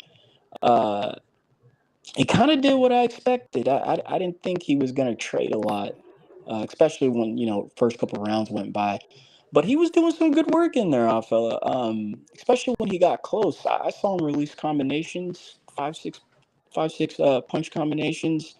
He was sticking the jab, and yeah, he was moving. He didn't want to be found. It seemed that night, and given that the stakes were to win that fight to get to Ryan. Uh, I think that's what they were concerned with, Five or especially six, Steph? yeah, Five or about six? 4 or 5, about 4 or 5. Yeah, he was releasing combinations. Okay. Yeah, but yeah, about a good 3 or 4 times in there throughout the fight. Welcome up, But Aunt McQueen. at the same time, their lack thereof, Ramirez, he wasn't cutting the ring off at all. So it wasn't like he could get close. Um, and, they could have a little inside phone before or whatever, but that never transpired. Okay. If Teach comes back and he can, I really would like to let him talk because he's having a hell of a time with this restream. Welcome, Aunt. How you doing? It's good to see you. Likewise, likewise. I think that Ramirez was a little bit apprehensive with that fight because of the way the last two fights went for him. Did you watch the fight that he had with Francis Bartholomew? I don't think I saw Bartholomew. I definitely saw Barboza. Okay, so the fight with Francis Bartholomew, it was I pretty might have. similar. It was pretty similar to Dev in the sense that Ramirez was the one in pursuit, but there were quite a few times where he got in range and got cracked, Francis and in the would. Yeah. same, yeah, Francis was man I like hurt him Francis. bad several Wow. times while he was in pursuit. Okay. And then the same thing happened, not as bad, not to the same degree in terms of him being hurt, but when he was trying to pursue Barboza, Barboza was popping him consistently with the Sticking jab, and like moving. Yeah, he yeah, got beat up in forcing him that to one. reset. Yeah, and it was pretty bad. And I think versus Dev, it was a similar thing where there were moments where he was actually doing a pretty good job of pursuing him or being in position, but Mm. he just wouldn't let the hands go at times, even when he was in range. Yeah. Yeah. That's problematic. He was there, and he just couldn't pull the trigger. It almost seemed like he had a little bit of PTSD of his own. The same thing that people Yeah. say Devin Haney's afflicted by. But two fights back to back, you pursuing a guy, they're moving on the back foot, and they're catching you coming in. Catch You your might be a fire. little bit apprehensive too. Yeah. So maybe both Like, of them had a little PTSD. Yeah. yeah, for sure, for That's the sure. That's difference. I that's like that's just the that way I take. looked at it. Cause I rewatched that Francis Bartholomew fight the other night. Shout out to my man L Dub because he was asking me like what I thought about Francis Bartholomew versus Frank Martin. Because I'm assuming there may be some potential It's a for that tough fight to fight. happen. So I'm looking at both of them, and that was one of the fights I looked at, and I was like, damn, like Ramirez, every time he got in range versus Bartholomew, he was getting hit with something heavy. And then you see in the next fight versus Barboza, he's pursuing Barboza, and he would get in range, and he would just kind of freeze up. I'm like, damn, like he's like real slow on the trigger. And then the same thing versus Devin Haney, like he'll get in range, but he was slow on the trigger. He was Even when he had the hesitant. body available, he was Yeah, super hesitant. he was Like I'm hesitant. looking at the punch stats, I got him right in front of me. You know, you say Devin didn't really throw nothing but first round. Devin threw 12, Ramirez only threw 13. Second Mhm. round, Devin threw 20, Ramirez only threw 19. So it was like really close. Yeah. Just Devin was just more efficient than he was. Let me go to Teach. He's been trying. Let's see if he can Teach. Can you hear? Can you hear us? And can we hear you? Teach. Yeah, am I good? You're good. Go ahead. Go Yeah, ahead. I know you've been waiting yep. for me. I'm having problems with this one, man. It just keeps kicking me. But when we look at the talk about like the trajectory, right? When we look at the trajectory of Brian Norman and Devin Haney in the last six fights. So the last fights for Brian Norman, I mean, he's been steadily rising, right? From the Santillan fight, the fight before that where he stopped the dude with a jab, and this recent stoppage. But Devin Haney, he had that, he had the Jose Ramirez fight, the Ryan fight, and his trajectory has been, dropping from, those two fights. But before those fights for Devin Haney, I mean, his trajectory has been just rising from the Kambosos, the Lomachenko fights to the Regis fights. So it rose for him and then it just slowly dropped. Brian Norman, last three fights before this, he wasn't looking too good. The Randall Quinton fight, the other two fights, before that. So he started at a low and then he just, I don't continued think to he was rise. bad in the Campos fight. The fights I mean, before or he had Corey. like UDs. He had like UDs in those three fights before. He wasn't looking Yeah. too good, in my opinion. And you okay? Yeah, I don't know if you were aware too that he actually had a broken hand. He was working yeah, with a yeah. broken hand, right? I So do remember that part. Yeah. yeah, okay. I'm sorry. I'm gonna let you cook. I'm not gonna get. And so, like, judging from that, I feel like a lot of people think Brian Norman, is gonna, beat Devin Haney because of the way he's been looking recently. But in my opinion, I love this fight. I think it's a good stylistic matchup, and I see it as a 50-50, to be honest. But if it's a boxing fight, I'm gonna favor Devin like 60-40, right? If Devin is able to do what he did against, the Combosos and Regis against Norman, I think he pulls it off. On the other hand, it's a 60-40 for Brian Norman if it's like a close, pressure fight. Because, if Brian Norman, gets close to him, corners him, applies that pressure, I mean, he could get a stoppage in that fight. If Devin Haney were to fight the same fight he did with Jose against Jose Ramirez against Brian Norman, I think Devin Haney is going to get knocked out. So he can't come in there with that style. Reason why I say that is because Jose Ramirez had so many chances to let his hands go when he cornered Devin Haney, and he just didn't do it. And Brian Norman, he's going to throw his hands for sure. So Devin Haney can't come with that style. But I feel like Devin Haney is going to come with a good approach. He's not going to do the same thing he did with, Ryan Garcia and, the last fight.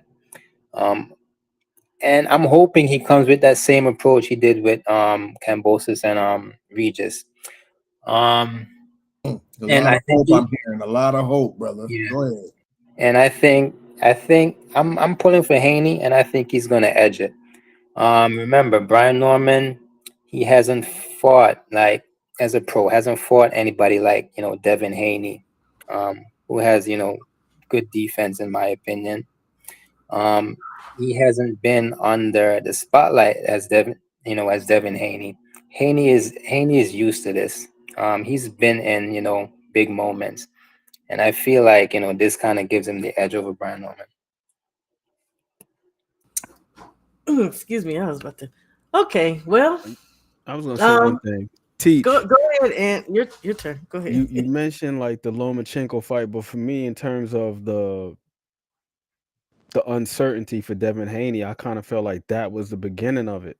Because you seen in that fight, he had the moment, the infamous "he figured me out" moment. And then after the Ryan Garcia fight, I understand all of the yada yada yada, all that other stuff, right? But when he sat down with the guy, I can't remember who he did the interview with, but he said he never felt like he'd never felt that outclassed before. And then the following performance after that versus Ramirez, he did look a little he looked a little jittery. I mean, it's one thing to box on the outside, but he looked jittery as hell. Like he Till was, about round three, he kind of settled up yeah, as much as he was going to. Yeah. as much as he could have. Mm. So my thing is not belief in self, but can he trust the work that he put in? Because we always say confidence and belief aren't necessarily the same thing. You know what Does I he mean? Like trust to in me, his skill? yeah. Mm. Because when he did that interview and he was talking to the dude and he was talking about he had never felt that way, and you could almost see like he was questioning the work that he had put in, and that's not the place you want to be in at Not all. going into this fight. Well, not going into Especially any not with fight, guy, but any fight, but it's especially a dangerous. guy like Brian Norman. And I think that was part of what hampered his performance versus Jose Ramirez. He just didn't really look like he trusted it completely. And then Sugar Ray, Sugar Shane just recently. Did you see the interview that he did, Shawa, where he talked about I seen it, yeah. Yeah, how phenomenal Devin looked in camp and in in camp. sparring, and then when they got under the lights, it was a different story. He was thinking like, okay, for round one is going to be a fail out. Same thing with round two. Maybe he's still failing him out, but then the whole fight virtually turned out to be one long ass fail out round. the whole the Mm, whole fight, like he never really settled into it. So that is a little bit concerning for me with I Devin think Haney because I believe Devin Haney has skills for we know sure, he for got sure. skills. Yeah, yeah, yeah. Yeah, Absolutely. but you gotta be able to trust that. Okay. First, let me say, shout out to 2 Cents. I see you in here talking your shit. It's not too many chefs in the. It's good. I think this is a good conversation. PGH Big Dog, salute King. So with that said, then I mean, okay, how did you feel about his performance? Like, did did the footwork bother you? Did you feel like he needed to throw more shots? Um, how did you feel about Devin's performance? Because Devin, I mean, and the fact that the previous fight, yeah, the whole gambit. Previous fight, we know what happened. New coaches Yeah, going, yeah, I mean, I judged it through the lens of this is a guy coming back, so me too. I wasn't really too hard on him. Plus, he Mm, got the W. I was very upset with Jose Ramirez I was because I'm too. like, bro, like you got to do something. You got to do something. Like you got to go to his body because also part of the cutting the ring off is shot selection as well. So if the guy is flowing in this direction, why you don't just try to throw a little hook to the body or something like that to corral him? He wasn't trying You to can't you stop can't hit nothing. him now because his feet are just too quick, but the body is available. Like you got to do something. You got to try something. But Jose just got in range and was just that was it. He's just, Right. bro, let it go. You got to let it go. The footwork, um, I'll say this. I felt like he left a lot on the table because there's that fine line between being a cyclist and moving with purpose. It didn't really feel like Dev was trying to set traps, which I do believe No. had he had picked his spots to kind of hold his feet for a moment just to get Jose to commit, then maybe you could turn him. As soon as he commits, turn him or take a half step back, do something, but look to generate offense of it off of it. It felt like the offense was just a little bit too sparse and a little too sporadic. But aside from that, I thought that his feet, I personally, I didn't even know his feet were that quick. And I'm not, I liked it. I liked yeah, it. I just feel I'm not like he trying to needs to denigrate him. foster it. Yeah. Oh, okay. Yeah, but I just I agree. Like I was watching the fight, I'm thinking like, yo, if he could harness this, if he could find a way to make this work for him, where he Mm. could generate offense off of it, beautiful. Because what you don't want to happen is you don't want your feet to be so quick, but now you're taking yourself out of range to where, okay, the guy can't hit you, but now you can't do work either. So it's like what you're pretty much at a like an impasse. So Nobody's getting any work done. You're just looking at each other at that point. let me Well, he ask got out you of all. position too fast, and that's what I said a little bit earlier with Dev's footwork. It seems like he's used it, his athleticism, that is, he's used it to get Mhm. in and out of trouble so much to where, fast forwarding to what you just said, he's out of range to do anything, frankly. And then I know why you're mad at Jose, because Jose kind of either cornered him or had him right in range and didn't do nothing. So let me But ask you all Frustrating. the panel a question, and we could go from me, well, to Odd to Steph. Do you guys think that this is a good idea to be taking on this fight next with all that we've kind of discussed here, maybe and some of the concerns? Start with you, Oddfellow, then go to Steph, down to From a Chichi. boxing, from a fan's perspective, hell yeah, this is a great idea. Okay. I I mean, mean, I mean, I'm talking let's about make welterweight greats. But like I said earlier, Shawa, if I welcome to. was Dev's advisor, huh? If I was part of Team DHP, Mm, I'll be like, look here, boy.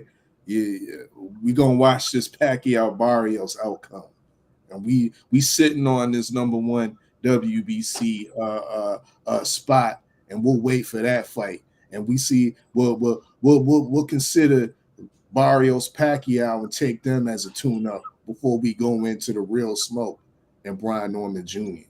So from the advisor standpoint, I agree. I don't think this is a good fight at all. But That's me what. as a fan, yeah, let's get it. Yeah. Okay. That's what I'm trying to get though, because as a fan, yeah, go ahead, Steph Brown. You're next. yes, with everything we discuss, get the smoke. I Get don't the care. smoke. Get the Okay. smoke. Absolutely. A lot of these guys, you know me, Shaw. They talk this, they talk that. Just get in Yeah. there, man. If you I want the know best, get in there. I don't really care about the win, loss, or draw. Just get it. in Me there. either. Yeah. Tay, welcome up. I'm gonna skip because I want to come back to you and get your whole. Okay. All right. Okay. Teach. Go ahead. How do you feel about Devin taking this fight next with all that we've kind of looked at past couple of fights, the whole situation. We can't hear you, Teach, if you're talking. Mhm. Yeah. So Go ahead. okay. Am I good? Yeah. Okay. Now you're Like not. the mute button. Yeah. The mute button is lagging, man. So every time I press it, it keeps doing some weird stuff. I'm Yeah. sorry. Man, I love the fight. And I think this is a marquee name for Brian Norman. And this is gonna be what, a third division for Devin. Third So I think division. it's a good fight. Yeah, I'm not here to like pamper these fighters, so they should just fight. Okay. Go ahead, Ed. I like the fight. I like the fight, and I feel like for both of these guys, I think everybody made great points. But for both of these guys, I say with Brian Norman, to teach his point, it gives him a notable name on his resume. Even off, I think he's fought some quality fighters. We already talked about Quentin Randall and Santillan, so he's fought some quality guys. But now this is like a big name. Mm-hmm. So there's that. He can continue to build his brand. Mm-hmm. Um, and for Devin Haney, I think this is a really good fight for him too. Absolutely. Because I would say this: best case scenario, right? You get hit with a shot, and then you realize, like, okay, I'm sturdy. I'm still here. Because I think Devin Haney has a lot of heart, man. A lot of people criticize him Yeah. for getting dropped several times in the Ryan Garcia fight, but we got to remember he fought to a split decision. Like he Yeah. fought his ass off. So He I definitely has think that will. Yeah. he has to remember that. Like, yo, like I'm sturdy. I'm built for this. Yeah. Real I quick, agree. Shaw, Go ahead. before Tay goes, and to add on to what I'm saying, this is good for boxing, and Absolutely. uh, just using Devin for the example, he Not that he's part of an older class or this new class, but he's an interesting spot. And there's a new guard coming real fast, Yes. and some of those names want to mix it up. They really do. And when I say that, I'm talking about in their skill and their actual fights. So Mm-hmm. if this old guard doesn't do anything fast, they won't get passed by, man. The only real profit here is time. Just give it time, and we won't be talking about them. I'm already on some of these guys. So yeah, get the We scoop. all are. We got our eyeballs on people. Okay, brother Tay, what's going on with you? How are you? I'm doing good. I can't complain. How you doing? Beautiful. Glad to have this conversation with y'all. Welcome in, Oh Tay. yeah. I'm sitting back and enjoying I guess you could say opinions. I'm Yeah. definitely sitting back and enjoying them. Definitely sitting back and enjoying them. The, before you get, I think we all know who you who you have picked for the fight. All right. But how I'm going to ask you the same question as them. How do you feel about Devin's fight? You know, with Ramirez and the training and the lack I maybe thereof. I actually thought the listen, um, because 140 is my weight class or was my weight class, right? I did a lot of studying on Jose Ramirez, and Jose Ramirez, he's one of the best fighters out there that knows how to take away a jab. So what is one of David Haney's best attributes? That Is his beautiful jab. jab. Is his jab. So of course we're gonna go. He knows how to take away a jab. So we're gonna go do something else that nobody expect us to do. Well, I guess you could say people expect us to do, but didn't think that he would fully have to do it all 12 rounds, in which he did, right? And that's actually a knock on. If you ask me, that's a knock on Jose Ramirez because he had the opportunities. He just never did let his hands go, right? But at the same Mm. time, you have to give credit where it's due. And Devin Haney actually, that was to me phenomenal thinking. I'm not sure who thought about the game plan, but that was actually phenomenal on whoever thought about it. Because if you watch enough of Jose Ramirez, you know that he takes away the jab. And I'm not sure how many people ever just study Jose Ramirez, but that was a top guy at 140 pounds. So I always study these guys to see what their best attributes are defensively and offensively. Mm. Okay. So I thought it was a So phenomenal performance. I think the Can I? accountability absolutely should have been with Ramirez as well. And again, I wasn't bothered by Devin's performance at all. Like again, I love the feat. I just wish he would have had a little bit more output. That's it. Oh yeah, absolutely. I mean, he could definitely have a lot of output, but then at the same time, it's like this: if he can't get past Plan A, why revert to Plan B? If he can't get past Plan A, that don't make sense. Keep doing what you're doing. If it ain't broke, don't fix it. Don't fix it. Right. Okay. What was you gonna say, Steph? Can I add this? Oh, Oh Oh, no, nothing, nothing. teach. Go ahead. so so if I watching that fight, right? Mm, It kind of feels to me that there wasn't only one game plan. Feels like there was two. The reason why I said that is because if you go back and you see maybe the second round of that fight, you could hear Bill Haney giving Devin instructions. Like he was telling Devin to plant your feet because he didn't want Devin and relax as well because he didn't want Devin to move that much. Since that plan wasn't working and Dev wasn't doing what he was saying, then the game plan had to have changed. So was there like one game plan or did the game plan change? you gotta adjust. So I could imagine that it could have changed because I do remember hearing that teach. Mhm. Absolutely, I do. Um. Okay, so Tay, I can't even remember what the hell the second question I asked you guys was. Um. Who you got and why? Well, we know who he got. I didn't give the whys though. But if you would, if you feel like, why do you think? I would just say this, right? I think people forget that you know, I've watched this boy grow since he was 14. Like I've watched him spar numerous of different guys. And I actually seen him box somebody just like a Devin Style, whom Devin Haney was just trying to fight. But I ain't gonna say no names. So me seeing him box that style, and I'm hearing the opinions and people, I'm not just saying necessarily anybody on here, but feet, boxing, things of that nature. I think people have only seen 60% of Brian Norman Jr. and is gonna show. Well, Yeah, my thing, because I absolutely believe that, but I think it's hard for people to fathom what they haven't seen. You know what I mean? No, and I get that.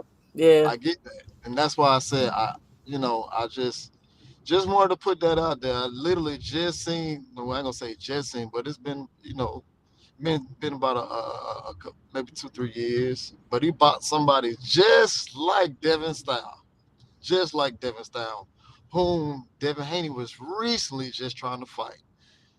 So yeah, You don't want to. You don't want to give a little bit more of a hint. nah. Well, we're gonna have to go down. We're gonna have to do our research. Okay. Let me ask you this question then, because I remember now. Is this a dangerous fight for Devin, considering the fact that he's possibly changing styles and kind of in transition? Do you think it's a dangerous fight for him? I wouldn't say it's a dangerous fight for him, simply because he knows how to use his feet. But I'm not sure of how well he'll be able to use his feet with a guy like Brian Norman. I mean, because at the end of the day, if you look at the tail of the tape, we're talking about a guy who's naturally stronger physically, and then of course reach, right? I think people are just sold off the left hook, but he has way more in his arsenal. Oh, well, Way I more. mean, we've seen the But left hook, the right hook. We've seen him knock Cuevas out with a jab. I mean, we've yeah, seen footwork yeah, where people say he didn't have footwork. So yeah. yeah, I I mean, believe he has more too. But speaking of the yeah, tail of the tape, though, Tay, I peeped. I seen that Brian Norman Jr. actually has a longer reach than Devin Haney. absolutely. 72 to 71, right? mm, damn. 72 to Yeah, 71, I believe. yeah. Yeah. So that's the biggest question that I have in this fight is like, how does he generate offense? Because Brian Norman Jr. He is a sneaky good counterpuncher.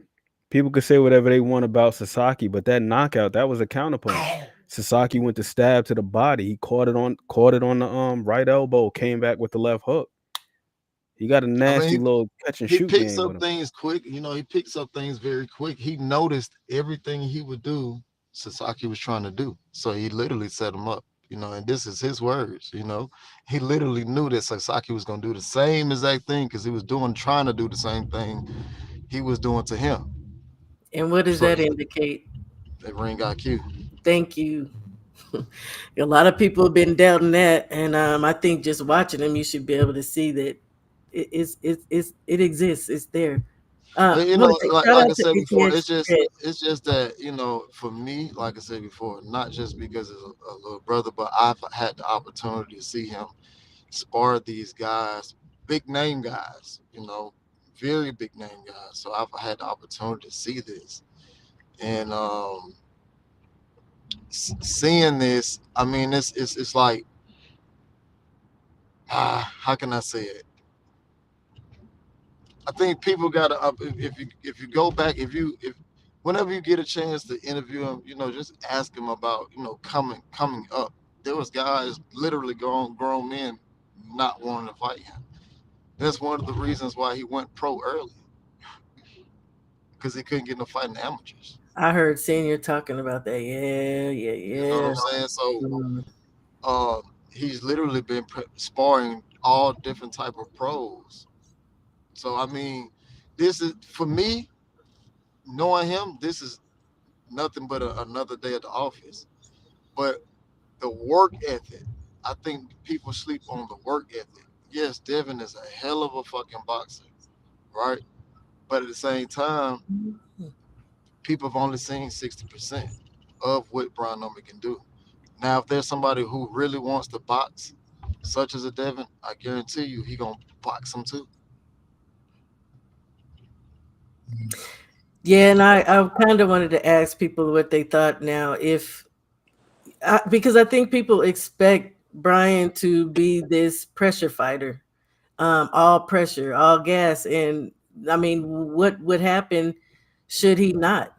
Should he not just try to walk Devin down? But You here's the know, thing.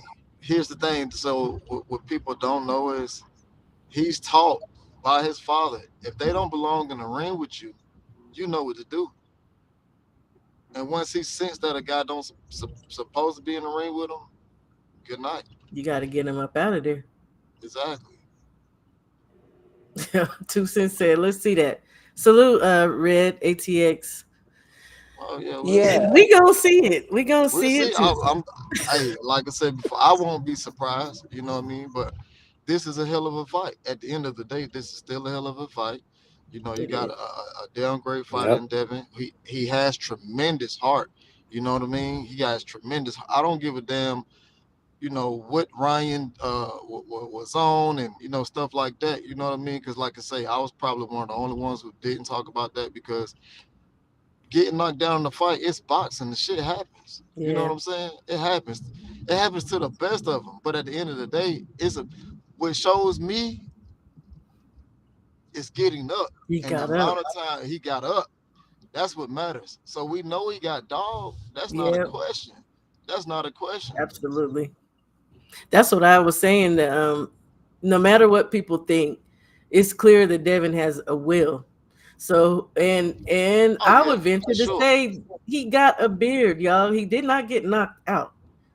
And you can even go back to, everybody always loved to bring up the Linares fight. He did not get knocked out.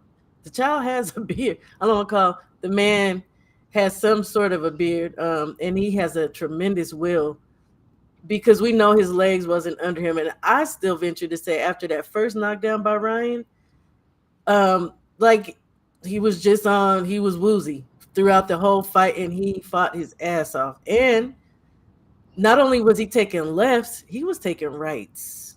He was taking rights. He was taking some good rights too. So, shout out to Dev. Like I say, I like both fighters. Absolutely. I just think I see something that I see and believe something that maybe we haven't seen. That's why I choose the way I do. Um, Sure. Dev fight hurt. Okay. I think it's gonna be a hell of a fight. You know what I mean? When you get two dogs in there fighting, shit, it's bound to be a good fight. You know what I mean? It's definitely bound to be a good fight though. You know what I mean? No matter who you pick, no matter who you side with, it's gonna be a fucking fight. It's gonna be a good ass fight. It's gonna be a Yep. Like fucking fight. somebody said, maybe the best welterweight fight we gonna see this year for sure. Yeah. The only unknown about this is whether we're gonna have a big ring or a small ring. You know, if Turkey gonna live up to his words or not, we don't know. So I think What are that's the something to sizes pay again, attention Tay? to. 18 by 18. He say he want 18 by 18, but again, Turkey don't want to do that. Let me ask you a And question, Ray. a mover is As going somebody who fights and you have someone who boxes and who moves, that's not gonna stop that fighter from doing what they do, correct? No, hell no. He's just exactly. making the area smaller, but he still can be elusive, right? Hell yeah. That's why I don't see what the point Look of at the it is. Go ahead. T. look It's at the just it's, Jahi it's just Tucker not as and much room. Lorenzo fight. It's just not as much room to move. That's what it is. But you still Yeah. can move, man. I like that, For Teach. sure. Yeah, Uh, the Jahi and Lorenzo, right? Say that That again. was a small ass ring. He's talking about that top rank The ring they Lorenzo, had a couple weeks ago. Man, that thing was uh, like 16 by 16. Yeah, that's what I was saying. They were fighting on a damn Oh queen size man. mattress with turnbuckles on it, man. Like, and Jahi Tucker was moving that like thing was a tiny. butterfly in that. Okay, so we got a question. Michael Ray's asking, were you present when Norman sparred Bud? Yeah, I Tay. was there. Yeah, I was there. Are you going to? I mean, you said this on his channel, but I remember that. I ain't gonna lie to you. The more like leading up to the Jin Sasaki fight, like going back and rewatching Brian Norman Jr.'s fights, I was very, very impressed with his feet in that Santillan fight for one. the patience Just like too. the pivots and everything, I was like, damn, he really does have some good feet. A lot of times, I think that guys that got power, the power just overshadows everything else, and folks Mm. just get so blinded by it that they don't even take inventory of everything else that they have at their disposal. Like I got Quentin Randall fight up on another tab. He was doing a lot of good work on the inside, and he's got really good timing too. Only thing I felt like with the His Quentin spatial Randall awareness. fight is we because I was there, Tay was there. I felt like he was smothering his work. Like he would fall in a little bit, but otherwise, but I still feel like also it was like Yeah, it was a bad matchmaking job as well. It's Like, stylistically, because Quentin Wandle has more of a he definitely has a pro style, but it's more of an old school style mixed with a new mm, school style. So it was just, stylistically, it just didn't look good at all. You know what I mean? yeah, Brian Norman was like, and Quentin couldn't do what he wanted to do. What does Quentin have, like a 90-inch arm reach or something, man? Like he couldn't. um, His arms are hella long. let's see, He couldn't. let's see what he got. I did say that, yeah. Though I felt like he was smothering at times. It only says his height. It doesn't say his reach, but I might be able to find it somewhere else. But I was it's over definitely long. exaggerating, but his arms are Yeah, long, man. It's long. Yeah. yeah. yeah, And at both yeah. guys, I think he's it's definitely about got 80. some wings on him for sure. Yeah, I think it's about 83. Good googly moogly. For real? Yeah, he But got through the some long first two ass arms rounds, for it sure. felt like B Norman out jabbed him. But I think a lot of it had to do with just like the timing. I liked his usage of the feints and everything. Thought he did a good job with that. And I like Dev, but if I gotta say who I feel is a little bit more complete overall, just based on what I've seen, I would have to give the edge to Brian Norman. Because Dev is not really a guy that you see really like catch and shoot. I think he transitions really well from like offense to defense, but not as frequently from defense to offense. There has been some times like when he fought against what's the guy's name? Antonio Moran. That was a beautiful right hand. He caught Moran as he was opening up with a left hook, but you don't see that too frequently from Dev. And I think that think he's got a little bit more power than he's given credit for, but he's generally not hitting guys with shots that they don't see. I Yeah, think that's I the agree. difference. He's not really much of a The angles trapster. ain't there, right? Yeah, But I yeah, Yeah, he's definitely not think that really he has has some power trapster. power. too. Now we It keep definitely. hearing, and I don't know if it's true about him busting up Loma's ribs and Ramirez. I think he got some power, and Yeah, nobody's definitely got some really power, walking man. You through gotta there. understand when you got Yeah. those 6 ounce gloves, those 8 ounce gloves on, everybody got power. That's why I don't be understanding that Mm, shit. Like, man, listen, when you got I those don't like small that. ass gloves on, everybody got some damn power for sure. Because all it takes is 6 pounds of pressure to knock any man out. I thought it was eight, but right on Mhm. six. A little bit I less. mean, you Good could lord.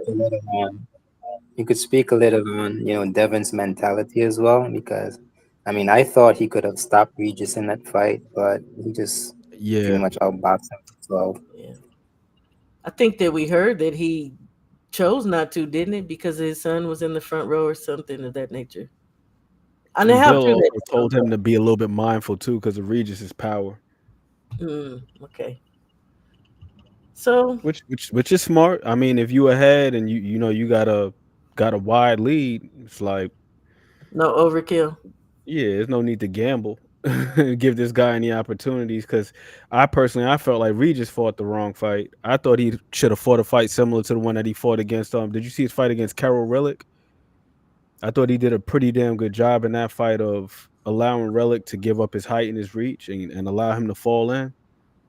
But against a guy like Dev, he got the longer reach, he got the quicker feet. You're gonna be hard pressed to try to close that gap. So you got to get him to give up his reach. but what's name impressed, and I just thought he just didn't fight the right game plan. Kiro Relic. Okay, no, no. I'm thinking of that red catch fight. Good lord. Yeah, against Rillick, he did a really good job of baiting Rillick into like opening up, and anytime when he would overcommit, he was countering him. I think like first round he might have dropped him. I think he That like was counted him to the body or something like that. Call him with a nasty shot to the body. Followed up, dropped him. But he did a really good job with that. I was like, yo, Reach is a sneaky good counter puncher when he want to be, but against Dev, I think he was just so hell bent on making the fight that he was just pressing the issue a little bit too much. And again, Dev, he's God. got a beautiful jab, quick feet. That's going to be a tall task trying to close the gap on him. But one thing I did notice about Dev is like when he throw his right hand, he breaks his base a lot. He falls in quite a bit when he throws his right hand. So I feel He like that's dropped. what Regis should have been trying to do. He drops that hand too when he's throwing that jab. Yeah. He drops his. I mean, some people say he has like a bow and arrow jab. Yeah, I definitely seen him drop that hand when he's throwing his jab. So Yeah. On occasion. yeah. But this is the thing that's like very intriguing to me with the fight with Brian Norman, because I think that Brian Norman is a underrated counterpuncher. And when you see when Dev got caught cold in the first round versus Ryan, he was firing a jab. Folks make it seem like he was just out there just pressing him and just winging and just throwing hooks. Like, nah, he was firing a jab. Since when has Devin Haney not fired his jab? You know what I'm saying? Like, that's his bread and butter, his jab. And Derek James, kudos to him. He did a really good job. I remember watching the media workout. We watched it several times, Shaw. Like the media workout where Derek James is simulating the timing of the jab. Like Hmm. same time. You shoot the jab, fire the hook at the same time. Yeah, I And he think just he was timed doing that on that. What is that stuff called? It was I not feel even just that.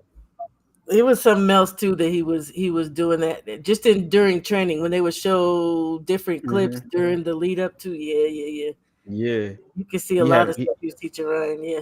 had him timing the jab, yo. And then the other thing that I like that Derek James had him doing too, like Derek James was simulating Devin slip, because most of the time with Devin slip it's like always to the right, which is not bad because, and I'm pretty sure Tay I could know could attest exactly to what you're this. talking about. Like the one thing Yes. you do to evade a jab from an orthodox fighter is slip to the right, like slip to the And he outside of his kept getting jab. caught. Yeah, but the thing with That's Dev is like Dev slip, but he don't. You never really see him roll underneath. he don't roll. So he's right there for the right hand after he slips, and Didn't I and say kept getting caught with that right? I do remember that's why that. he Yeah. kept getting hit with the right. You see his face Yeah. at the end of the fight, like the whole left side of his jaw was protruding because he ate a lot of right hands. But Derek James, when I was watching him do the workout, he was simulating that. He's like, yo, like every time he slipped to his right, throw the right hand and chop it. And kudos to Bill. If you go back and listen in between rounds, Bill was actually advising him to be careful with the slipping to the right. He's like, he's catching you with the chopping right hand. Mm, I need a filler. Because he slips to the right, but he doesn't roll back underneath the other way. Mhm. And I think it's just a habit, though. I think it's just a habit. And I seen when he Yeah, was working with, who was that? Nate Jones. They I were like trying to that correct too. that in the lead up to the fight with Ramirez. Yeah, I see, seen I'm when they were telling doing the you, pad work, he was trying to simulate that, like, yo, like after you slip to your right, roll back the other way, the just in defense case is the right definitely hand Nate comes. Jones to me. Because if you ever watch Nate Jones fight, very, very good defensive fighter. I thought he was. I have a feeling that was some Nate Jones stuff. The feet, possibly. Yeah, yeah, yeah. I like. That's what I say. I like that, and I hope he's working with Nate Jones again. To be honest, Likewise, I hope they don't likewise. bring nobody new in there to try to teach him something. I just don't like that idea, but I think that's kind of what makes it dangerous to me. He's got. I don't know that Shane Mosley's coming back. We know Bill's gonna be there, but it just adding people and trying to learn something on. I mean, he actually has a while, right? Right, Ted? He got a while. I still Yeah, don't I know got how I 4 feel months. about Yeah, that. I got 4 months. So. Yeah, I don't know how I feel about Dev fights Yeah. different though. Most of his fights though kind of he brings a did new fight twist. different. And kind of listening to Tay over this conversation, that's kind of why I'm really excited for the fight. I'm really interested to see if Dev's calculations can keep up with Brian's hard work ethic, because it seems like Brian can just turn up constantly. It's almost like a sparring match for him, and he's really, like Ant said, he's really sneaky with his counters, and just sneaking punches in there in between shots. And given that he's already got God-given power, it puts most down. So this is, like Teach would say, 50-50 fight. That's why I think it will be a split decision. It's gonna be Mm. close. If not, it could be destruction by either or. But I'm thinking 50-50. Go ahead, Wow. fella. You ain't said nothing. I mean, cool. I mean, yeah, 50-50. I mean, yeah, this is it's definitely, I can't take the, like, it's a great fight. It's a great fight, but I really can't see it being 50-50. Once again, um, just looking at most recent performances and mentality. Now I have to reiterate, let's go back to the bandwagon. You know what I mean, and let's talk about the poise of Brian Norman Jr. Let's talk about when he gets his opponent hurt. He doesn't wild out. He's absolutely cool, calm, and collective as he's taking apart his opponent. Oh, he's not ready to get knocked out. Then, well, there's more time later. Poised, on sticking to the script, sticking to the plan, and doing it comfortably. And that's what to compare both performances to compare Devin Haney's performance in his last fight against Ramirez. That's why I didn't necessarily like with his performance was the uncomfortability. He wasn't comfortable. He didn't look comfortable in dominating or outboxing Jose Ramirez. And I think that uncomfortability will come into play fighting a guy like Brian Norman Jr.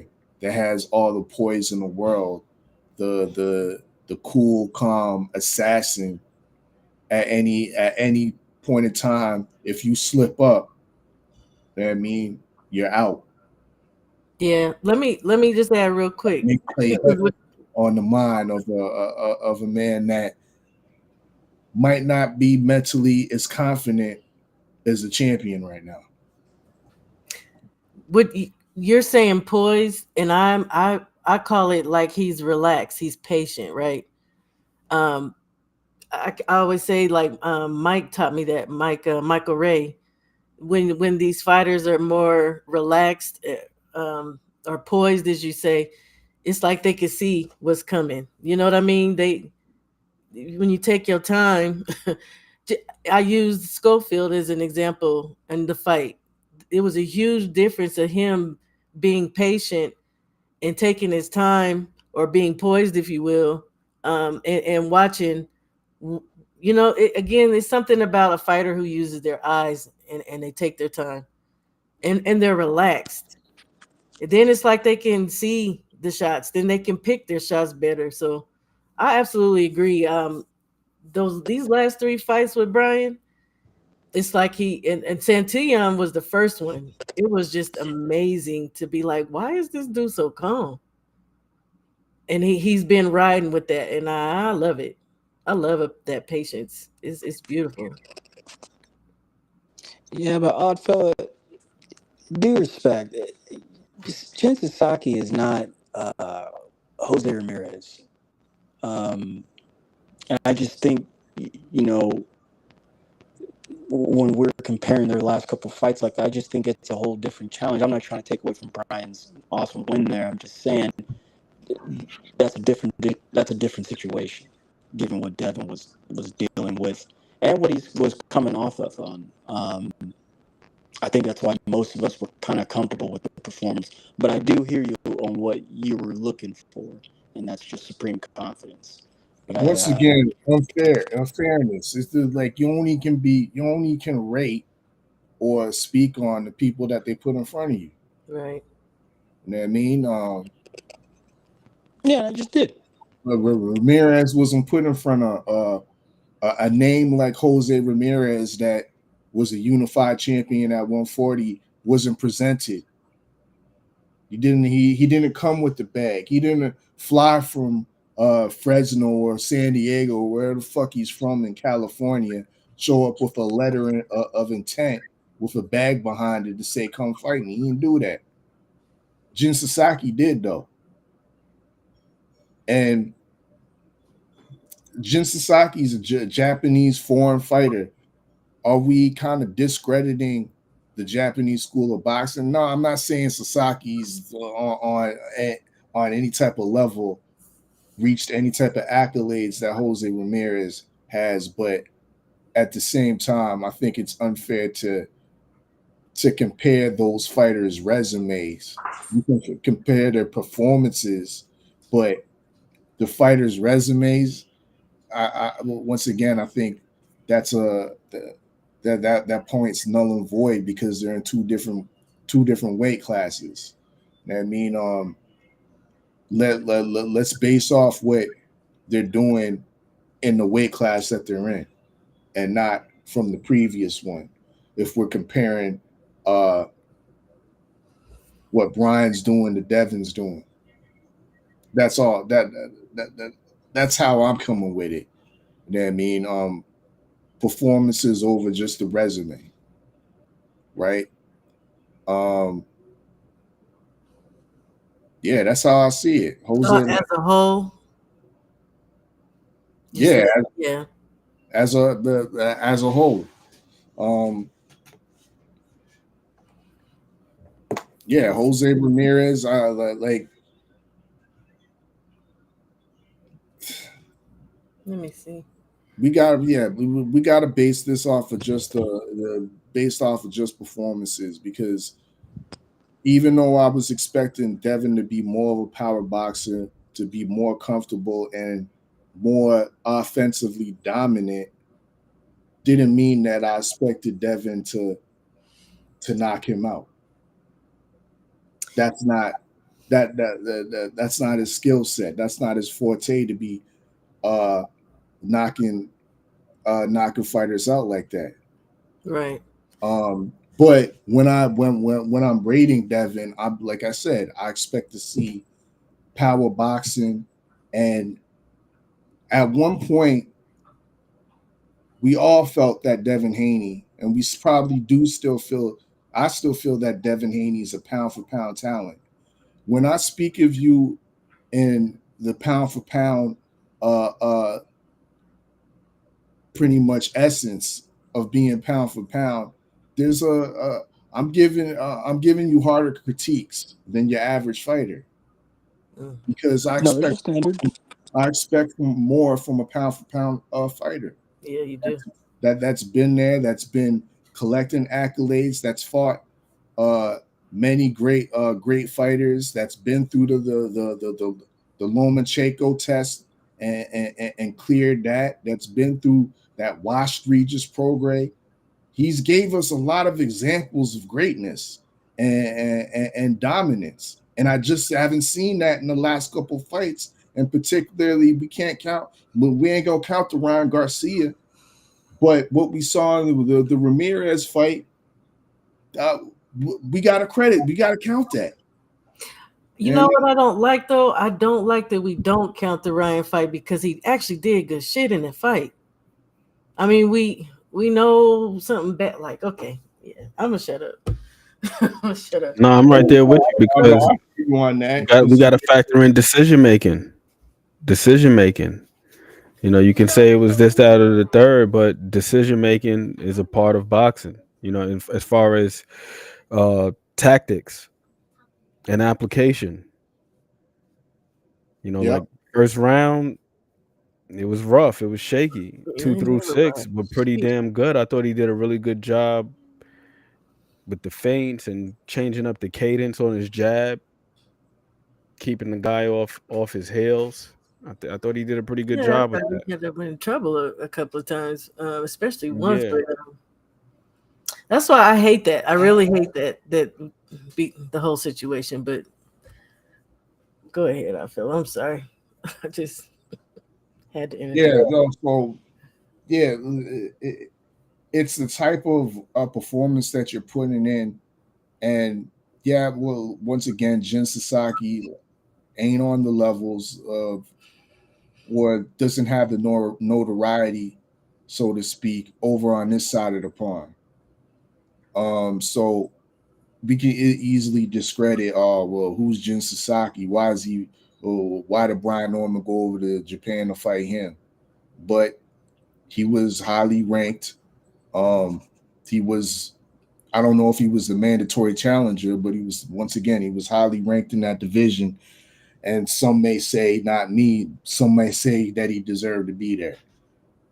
But it's what Brian was able to do when he got over there.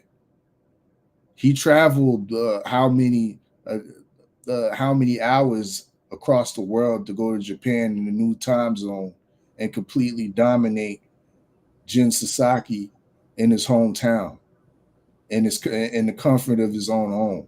And not only take it to the, didn't leave it up with the judges. He left no the no decision. Mm-hmm. I mean, he left that man rendered unconscious.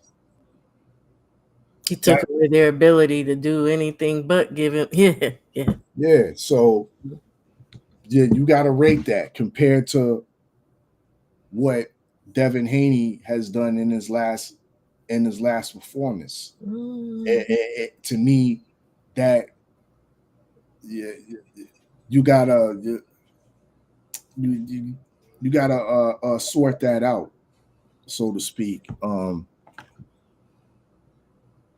I'm gonna leave it at that. I don't know. My train of I'm getting tired of something because my train. Yeah, it's getting late. I'll say between Jin Sasaki and Jose Ramirez, I feel like at this juncture, Jin Sasaki is probably more dangerous than Jose Ramirez, even though I think that Jose Ramirez has definitely had the better career. But if we're talking about recent performances, Jin Sasaki was on a streak where he was knocking a lot of guys out. As a matter of fact, he was like 17 knockouts and 19 wins. So while he's not the most polished guy, he definitely presents a level of danger. So I Mm, was very impressed with Brian Norman Jr.'s ability to pick his shots, to be aggressive, to be assertive, but be responsible while doing so. Because Jin Sasaki, he does have enough power to where it if was you're a in level there of and danger. you're being sloppy, you can mess around and get dragged into a firefight and possibly hurt. Yeah, it was a level of danger with him. I mean, Yeah, it's like walking on regardless a of tightrope. You know what I'm saying? It's like walking on a tightrope. that Because overhand right. That's what I yeah, was worried about Jin today. Sasaki's he's got some dynamite in those gloves, man. So what he lacks in skill, he makes up for with just raw strength, with just raw power and brute strength. Right. That guy's not an easy guy to fight. I think that Brian Norman Jr. made it look easy because he was very prepared, and to use the P word again, poised. He was very Poise. The poised. poise definitely plays in. Yeah, Yeah. because So he because was he able is to see everything. unorthodox when you think about his style. Jin Sasaki. Oh Yeah, yeah, I think that's how he was catching a lot of them guys. When you watch them fights that he was knocking out, Mhm. he was catching them because he's wild. Like he's a wildling. very wild, He's a wildling. very wild. And how do you approach fighting a wildling? Maybe being poised and patient, right? Facts. Yeah. And that was one of the complaints that people had about Brian Norman Jr. after the Boca Chica fight. Like, yeah, he's a little wild, a little sloppy, yada yada yada. Fast Mm. forward to the Jin Sasaki fight, it's the complete opposite of that. He was looking like a vet, like a young veteran. He has been. I'm telling you, these Like, past three fights is like I'm not gonna say night and day because he has older fights again where he absolutely looks good to me. Again, I think the Quentin Randall fight was a bad matchup. People really judged him hard on that. And then Boca Chica with the flash knock. Like, people, Yeah. oh my God. And it's like people get hit. Did the child get back up? And did he Yeah, whoop it ass? happened. They ended up cutting each other and it didn't go finish, but But um it's one thing though, Shawa. I think it's one thing to look good when you're just steamrolling people, but it's another thing to be so precise, so surgical, like he mm, was, like with Jin Sasaki. Just the way he was picking his shots. I went back and watched the fight. There were a couple of moments where, he's boxing on the back foot, and Sasaki did a really good job of cornering him. But his defense was tight as hell. He was like rolling yeah. with shots and slipping I was gonna shots. say, didn't he turn him to at one point? Because he Yeah, did turned walk him him down into a on by corner and his he feet. turned him and dude, that was a beautiful. Yeah, it was I beautiful. don't think that Sasaki fought a bad fight. I just thought that just Brian Norman was just ready and prepared to deal with whatever he had. And, to go back to the vision and the poise, he saw everything, he processed everything, and he responded accordingly. And to Oddfellas' point, that's a 13-hour time difference from Georgia. He went out there several weeks in advance, like a true pro, Mm. you know what I'm saying, and got acclimated, handled business. And then another thing, too, fighting over there in Japan, he didn't allow himself to get flustered. Seen plenty of fighters succumb to performance anxiety.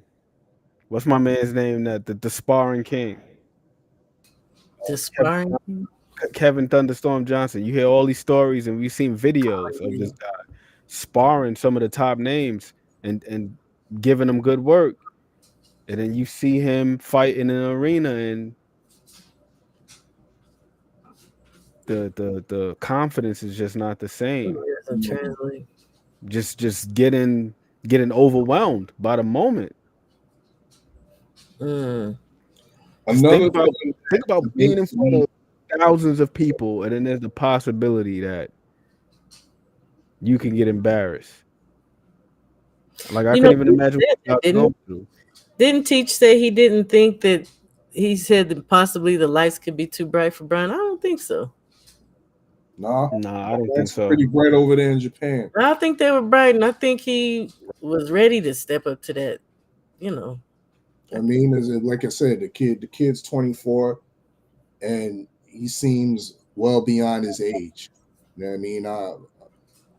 I'm not worried about the bright lights when it comes to Mm-mm. to Brian Norman Jr. One thing I also want to point out, because of some of the commentary we be getting on the his resume and who has he fought. Well, since he's reached this contendership and championship status, once again we got to look at the level of execution, because if you pay attention to, like, when fighters become champions and they start going on their championship runs, usually the fights tend to become closer. Usually you see fighters start going to decisions with they're going up, raising up the ranks. They got a whole bunch of knockouts, but as soon as they start fighting You start tier getting opposition, then we yeah. start seeing decisions. We're not seeing that with Brian Norman Jr. We're seeing, like I said, the poise and the execution and assassination of the top tier opposition that they're putting in front of him. And I expect the same. I expect the same when he goes in there with Devin Haney. Unfortunately, I mean, love the kid, but Me too. hey man, if I'm your advisor, you need to sit this one out and wait for Pacquiao or Barrios. I'm sorry, yeah. Cough, cough. Edgar Berlanga. Damn. 16 See, fight man, knockout streak, first round, and then he goes up in there with like Steve Rolls, and he's like looking kind of. And It Yeah, then was what's my yeah. man's name? it's a part of the game. Angulo. He tried to bite that man. yeah. He tried to He got bite so frustrated. Alfred. He Yeah, didn't even try to. He did bite him. He He bit bit yeah. that man. yeah. He So turned Berlanga. yeah, him. it just happened. Yeah, tasted the Colombian. Nah, if he dies, he dies. He's all right, man. Fucking get in there and fight, man. We already know how you get down, Steph. That's I all you agree, want to Steph. see. I agree. I He's mean, if you Some take a L, you take a L. You know, it's my favorite fight of all time right here. yeah, Lights Tony, out, yo, a baby. top 20 boxer of all time right there, Ant. Yeah, lights He's got out. James 10 freaking L's Tony. on his record. so But Mike, 70, on the flip 77, side, 10, and 3. I That's wish James. Michael Ray would hit the link because he said he think it's 50-50 and on the Mike, flip side, if Dev wins, yeah, there's gonna be a lot of GOAT talk.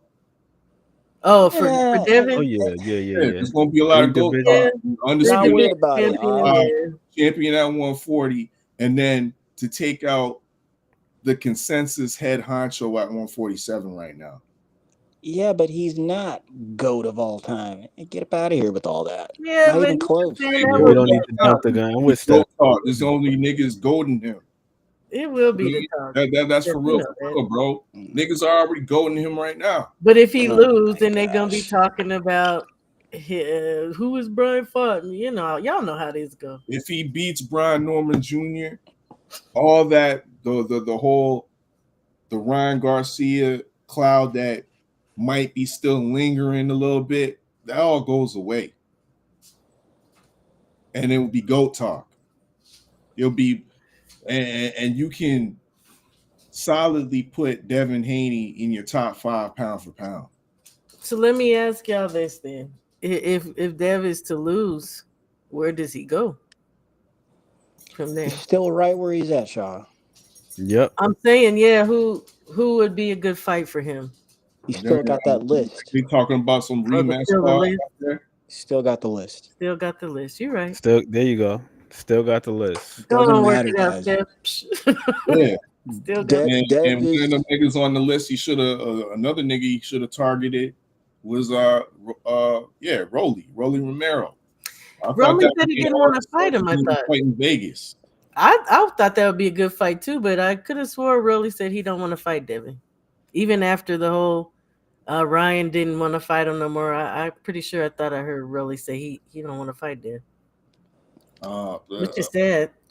That'd be a good fight. I don't understand that, and I don't give a fuck who really want to fight. Like this nigga, he out here getting gifted belts and shit. You know what I mean? Now he thinks he has a right to pick and choose. Come on now. Hey, that's the second gifted belt, cause man, the old man.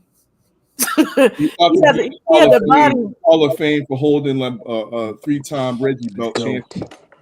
He had the body Barroso to get that belt, boy. He was swinging him. I'm like, damn. Barroso is punching though, man. You seen he Barroso sent my punching guy into an early retirement. Davies. Next, yeah, O'Hara. Yeah. Golly, Yeah, but he sucks. Straight. Come on, that's man. terrible. British. Nah, but And still, I mean, surprise- Barroso, man, it's something about them guys from Venezuela. I don't know what it is. something Why do about British They all fighters got suck popped. so Yeah. bad? A lot of them guys can punch, man. Mhm. Them Venezuelans. ain't that where what's his name was Ridiculous. from that fought Speedy? Who, Beat Roy Speedy's Mine? another one who sucks. Nah, Dang, Speedy dude. gonna suck. But that's man. only because he ended up fighting Boots and Boots, you know. No, yeah, Nah, Speedy you're never right, fought fella. Boots. Villa, Roman Villa, you right. When he from Venezuela too? Or I maybe he's gotta from double check. Argentina, I but he's wouldn't be talking about surprised. running down mountains and he's gonna whoop everybody. It's like, boy, stop. And Yeah, Roman. no, he's from He's a Colombia. tough Oh guy. no, he's from Venezuela. He's from Venezuela. Hey, look, Yeah, hey. yeah. Them Venezuelans, man. Them guys punch. I don't know what's going Until on with them. Boots got Excellent punching on baseball him. players, too. Well, Speedy was whooping his ass still too for them first 9 rounds, and then you know Whatever he was happened to all him? in. He just fought. Yeah, Speedy Speedy or just fought. Roman? Good. Did he Roman, win? after he got knocked Yeah, out he by won. you ain't seen him before. He disappeared. Terrific He should. performance. Surprised, Yeah, honestly. Surprised Boots didn't really apply pressure on him and go after him. I'm really surprised. They'll let you didn't know where apply Boots pressure stands to who? next. Oh, to Speedy. To Speedy. Yeah. You know they're talking about that. Well, that before this Devin stuff, they was talking about Speedy versus Brian Norman. And he was like, "Yeah, I'm with it." As Yeah, well as get your head knocked everybody off. know Rohan Polanco. Mm-hmm. Speaking of which, and damn it, yeah, the Normans need you like the Polanco got boxing gyms. You know what I'm talking about, right? Yeah, You heard that? yeah. Yeah, that he be And breaking somebody down else at the fights Boston for James was Polanco, man. doing film studies for it too. I can't remember who it was. I don't know if it was Kurt Scooby. Oh wow! Oh, don't say Scobie is tastily. Tay wanted to fight Scobie. I was like, I'm with it, man. Yeah, shit. I'm still trying to Scobie, figure out how that man was making 135, man. All the muscles, man. me too. Me too. I'm very interested in knowing that because last time he fought, how much did he weigh? That was a couple of weeks ago. Was Yeah. he still at He was 135 talking about Didn't he he move was, down he to was talking about fighting 135? Giovanni Marquez. then? Oh yeah, I remember he got in the ring or something, right? Is he still at 135? I think Scooby officially moved down to 135 because that after you took that loss at 140, you felt that maybe you should come down and weight. So yeah, I believe that last fight was at 135.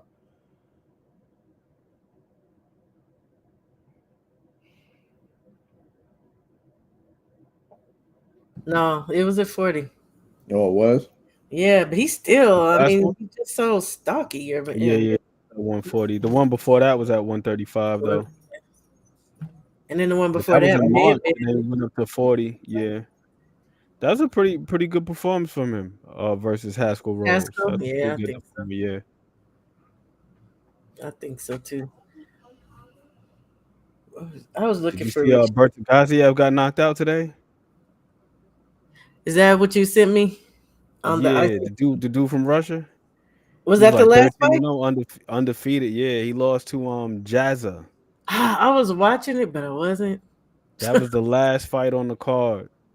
Okay. He got drilled with a nasty left hand. Bertagaziev. Nasty left hand. He just Okay. never recovered. Looking Jazza back. did a really Oh good yeah, yeah, job yeah, with yeah. I the seen it. finish. Dickens. Somebody named Dick. Oh no, was that Yeah, Dickens? yeah, that's him. Jazza, James Jazza Dickens. Dickens, damn, you knocked Jazza Dickens knocked him out. Here, I'm Yep. putting the link in the chat for It's anybody interested hilarious. in watch it. There you It go. was on IBA. Yeah, that's what I was telling. I thought it was ICC or something, but yeah, okay. They had the card out there in Turkey today. They had some stars in attendance too. My man Bud Crawford was out there and At this Tyson point, Fury. Yeah. don't say that because our Get fellas out. on here. Don't What? sit there with our fella on here because he likes Crawford like I mean, he all Listen, right. man. I'm that. starting Okay, to look turn at into a Rod. Terrence Crawford Nothing. fan. I'm Fuck not even Bud. gonna lie to I'm you. on the Brian Norman bandwagon. You see how I I parked him. know, right? But you can still be on Crawford's. He's in a whole nother division. Hell no. We Hell just I no. one was bandwagon at a Hell time. no. Hell no. We once ain't upon never a jumping time I Yeah, did I'm not riding like I Terrence shotgun. retired. Crawford. I retired the Hell flashlight. no. I mean, I'm riding you shotgun know, in Bud that don't need me bandwagon. no more. You don't need me protecting him no more. Ooh, okay. Yeah, Bud is fine. Buddy old Is pal. he? Yeah, he's Okay. fine. We I'm gonna rooting for see. him. We gonna see. I'm hoping, not hoping. Yeah, I'm trying to be in the building for that. For the Canelo. Oh Yeah, yeah, it's over your way. about a week and a half after my birthday. Oh nice. That's what's Yeah. up. That'd be a They nice got birthday tickets on present. Game Time app, but they're not everywhere else that I keep looking. The tickets you said? Hmm. Is that the only one you use? Not the only. Yeah, I guess you would say that. Yeah, but I was looking on others. I couldn't really find anything except the Vivid. I think it's called. I would definitely look around if you want to go. It might be worth it. And you find something a little bit cheaper. Oh no, no, that's the. I mean, I've watched that press conference last weekend. That's Hmm. big time. That's a big fight. That's a huge fight. So it's going to be what it is. It's going to be about Okay. 15 at least. Go I already on then, lost. Steph. Where is it? What venue is it? Is it at? It Again? says Allegiant. Oh, that is such a Yeah. beautiful stadium, y'all. That is Yeah, I such a haven't good had a stadium. chance to go inside, but been to Vegas a couple times. I remember when they were building it, and then of course when it's done, Me I too. always pass it. But like Me everyone too. says, it's further down the strip. It's away from everything. Allegiant? Yeah, It's right there. You talking about the big black, yeah, beautiful? it's like the It's start just of right everything, there. right? That thing is right there on the strip, like Nah, it's not on the the start opposite of it. side The of. start of it, but Oh, is there more to it than the big ass bowl? Like that shit is. It can't be no more to it than that. Jesus Christ, that thing is huge. the Death That's Star. huge, and it's beautiful, and it's big and black. Yeah. Yeah, with the flame, the flame. Yeah. I don't know about that. Yeah. Well. All right, y'all. I don't want to hold nobody up. I know I feel it's his night time. Huh? Actually, one more thing. I'm looking at it. The fight pool. When is that gonna open up? Oh, let me Yeah, run the commercial. please. Yeah. Shout out. Yo, thanks for reminding me. Let me run the commercial. Go ahead, Odd. You can talk about it now. Yeah, Everybody. we just closed the first season of the fight US 6 Fight League or the fight pool. Shout out to Cadillac Red, who is the holder of the crystal ball, the first place winner. We're looking to start back. We're in the off season right now, you know what I mean, for a couple months, but we're looking to start back.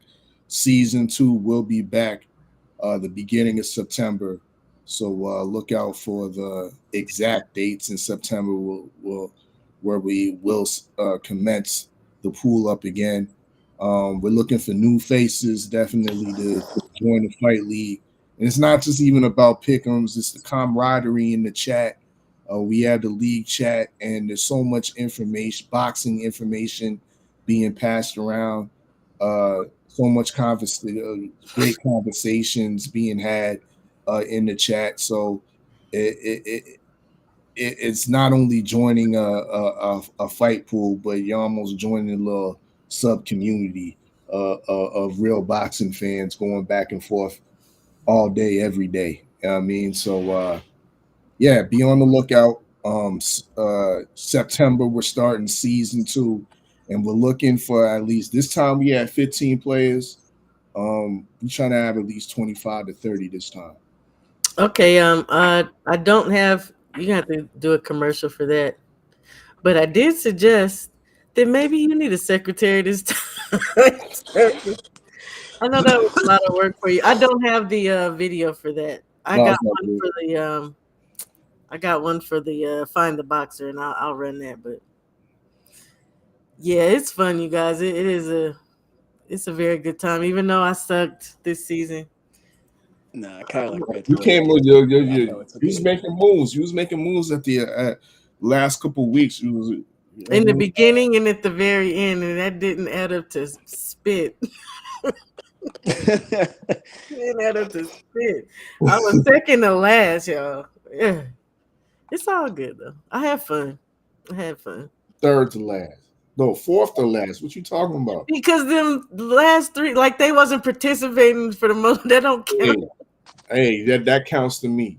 I Okay, mean, that counts to me. okay. I'll You run. was participating, you get those points. You know what I mean? I sure did.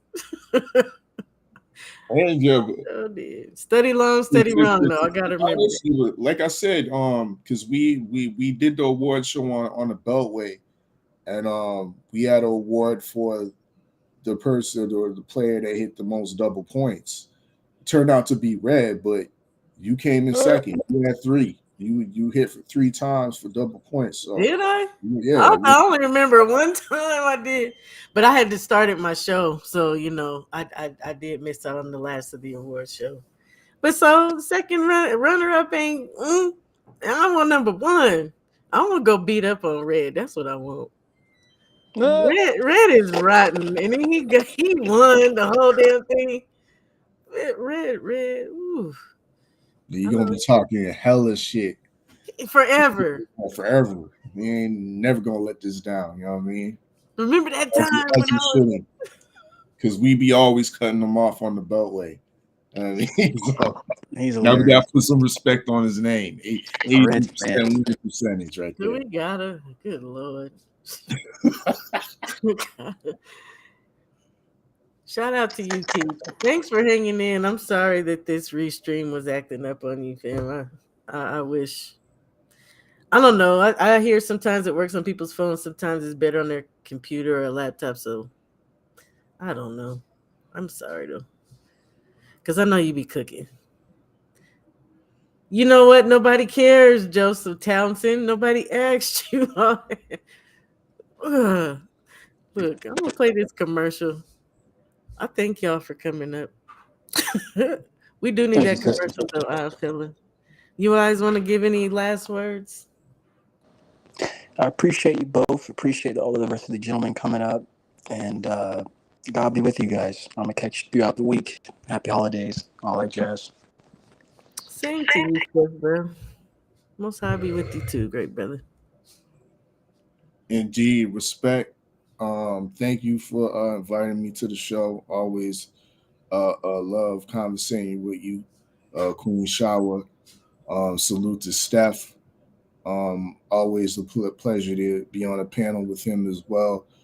The other brothers that were on, big up Tay Jones that pulled up. You know what I mean? Always, And drop some juicy news. yeah. Always great to hear him speak candidly, and that he's a real insider. You know what I mean? So And a fighter. a real insider and a real fighter. So when he speaks, um, I suggest y'all listen.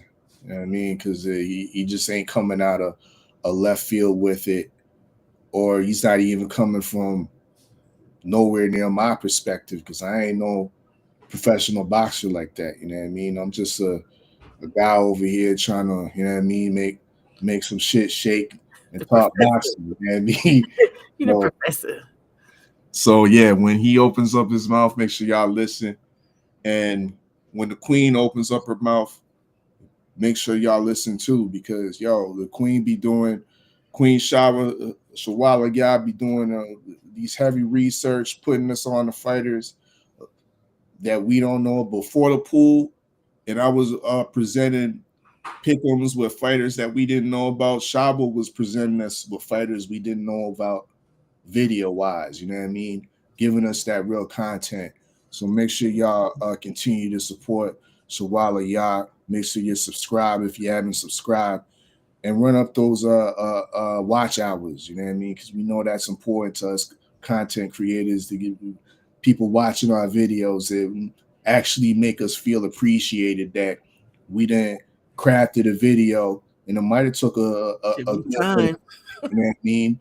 And niggas only want to listen to 30 seconds of the video. No, run the whole thing out. You know what I mean? And give the sisters some watch time. Please. I'll be trying to make them short now. I do. But yeah, salute sis, you know what I mean? Thank you. Thanks, I feel. I appreciate you. And go, yeah. Put the US6 link up in there. Y'all go subscribe to the US6, the usual suspects. Indeed, yeah. Let me put the US6 sports and entertainment channel on there. Every Sunday, big up my guy KG, and TD Sports Talk. They do Oh, Sundays at 7 p.m. A Tales great show. from It's not a long show. It's usually around 30 to 45 minutes. But Tales from the B side. a good show. I believe they're bringing in the former welterweight champion next week, Randall Bailey, the KO King. And I remember, when I was about a teenager, he was in his prime, and he was definitely knocking shit out. I'll be interested to hear what he has to say, because he's definitely on a lot of B-side cases during his career. So yeah, it's going to be interesting. But Tales from the B-side, I'm gonna go get that link right now and put it up in the chat. Okay. And get us that commercial for the new season for the pool. We need 10 more people. 10 more people. They're probably some already, ready to go. September. Yeah. DM any of the usual suspects and we'll definitely get you acquainted, get you more information on how to join the fight pool. Even if you want to hit up Shawa, and Shawa can relay Messages. y'all to us. You know what I mean? We can do it that way as well. Yeah, if you're on IG and you follow any of them though, Red KG, Oddfella, 503 Lion. Let's yeah, cause I don't know, I don't know what Jay Good. I'm not Jay Good, but Stay Ready be doing. He be all over. I think he's still in school, right? So Not he be bad. busy. He be busy. I'm gonna run this commercial though right now for this. Find the boxer. And thanks for sticking around, Tay. I appreciate you. And hello, J Man. How are you? How are you, sir? Welcome in, King. Brought to you by Usual Suspects.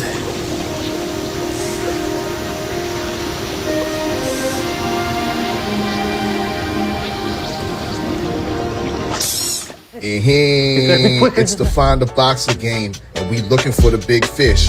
Purchase your box for a chance of winning $240. Here's how. 1 out of 48 boxes has the missing boxer inside. Purchase your box or boxes by Cash Apping, $, usual 50/50. Include your box number, name, and email address, and your box number will be sent to you ASAP. UsualSuspect6.com. This time, each box will cost $10. That's right, I said $10. Remaining proceeds will go to the LDBC meet and greet, August 9th and 10th. It's a Usual Suspect thing. All right, you guys. I'm gonna call it and let people go to bed or let them cook.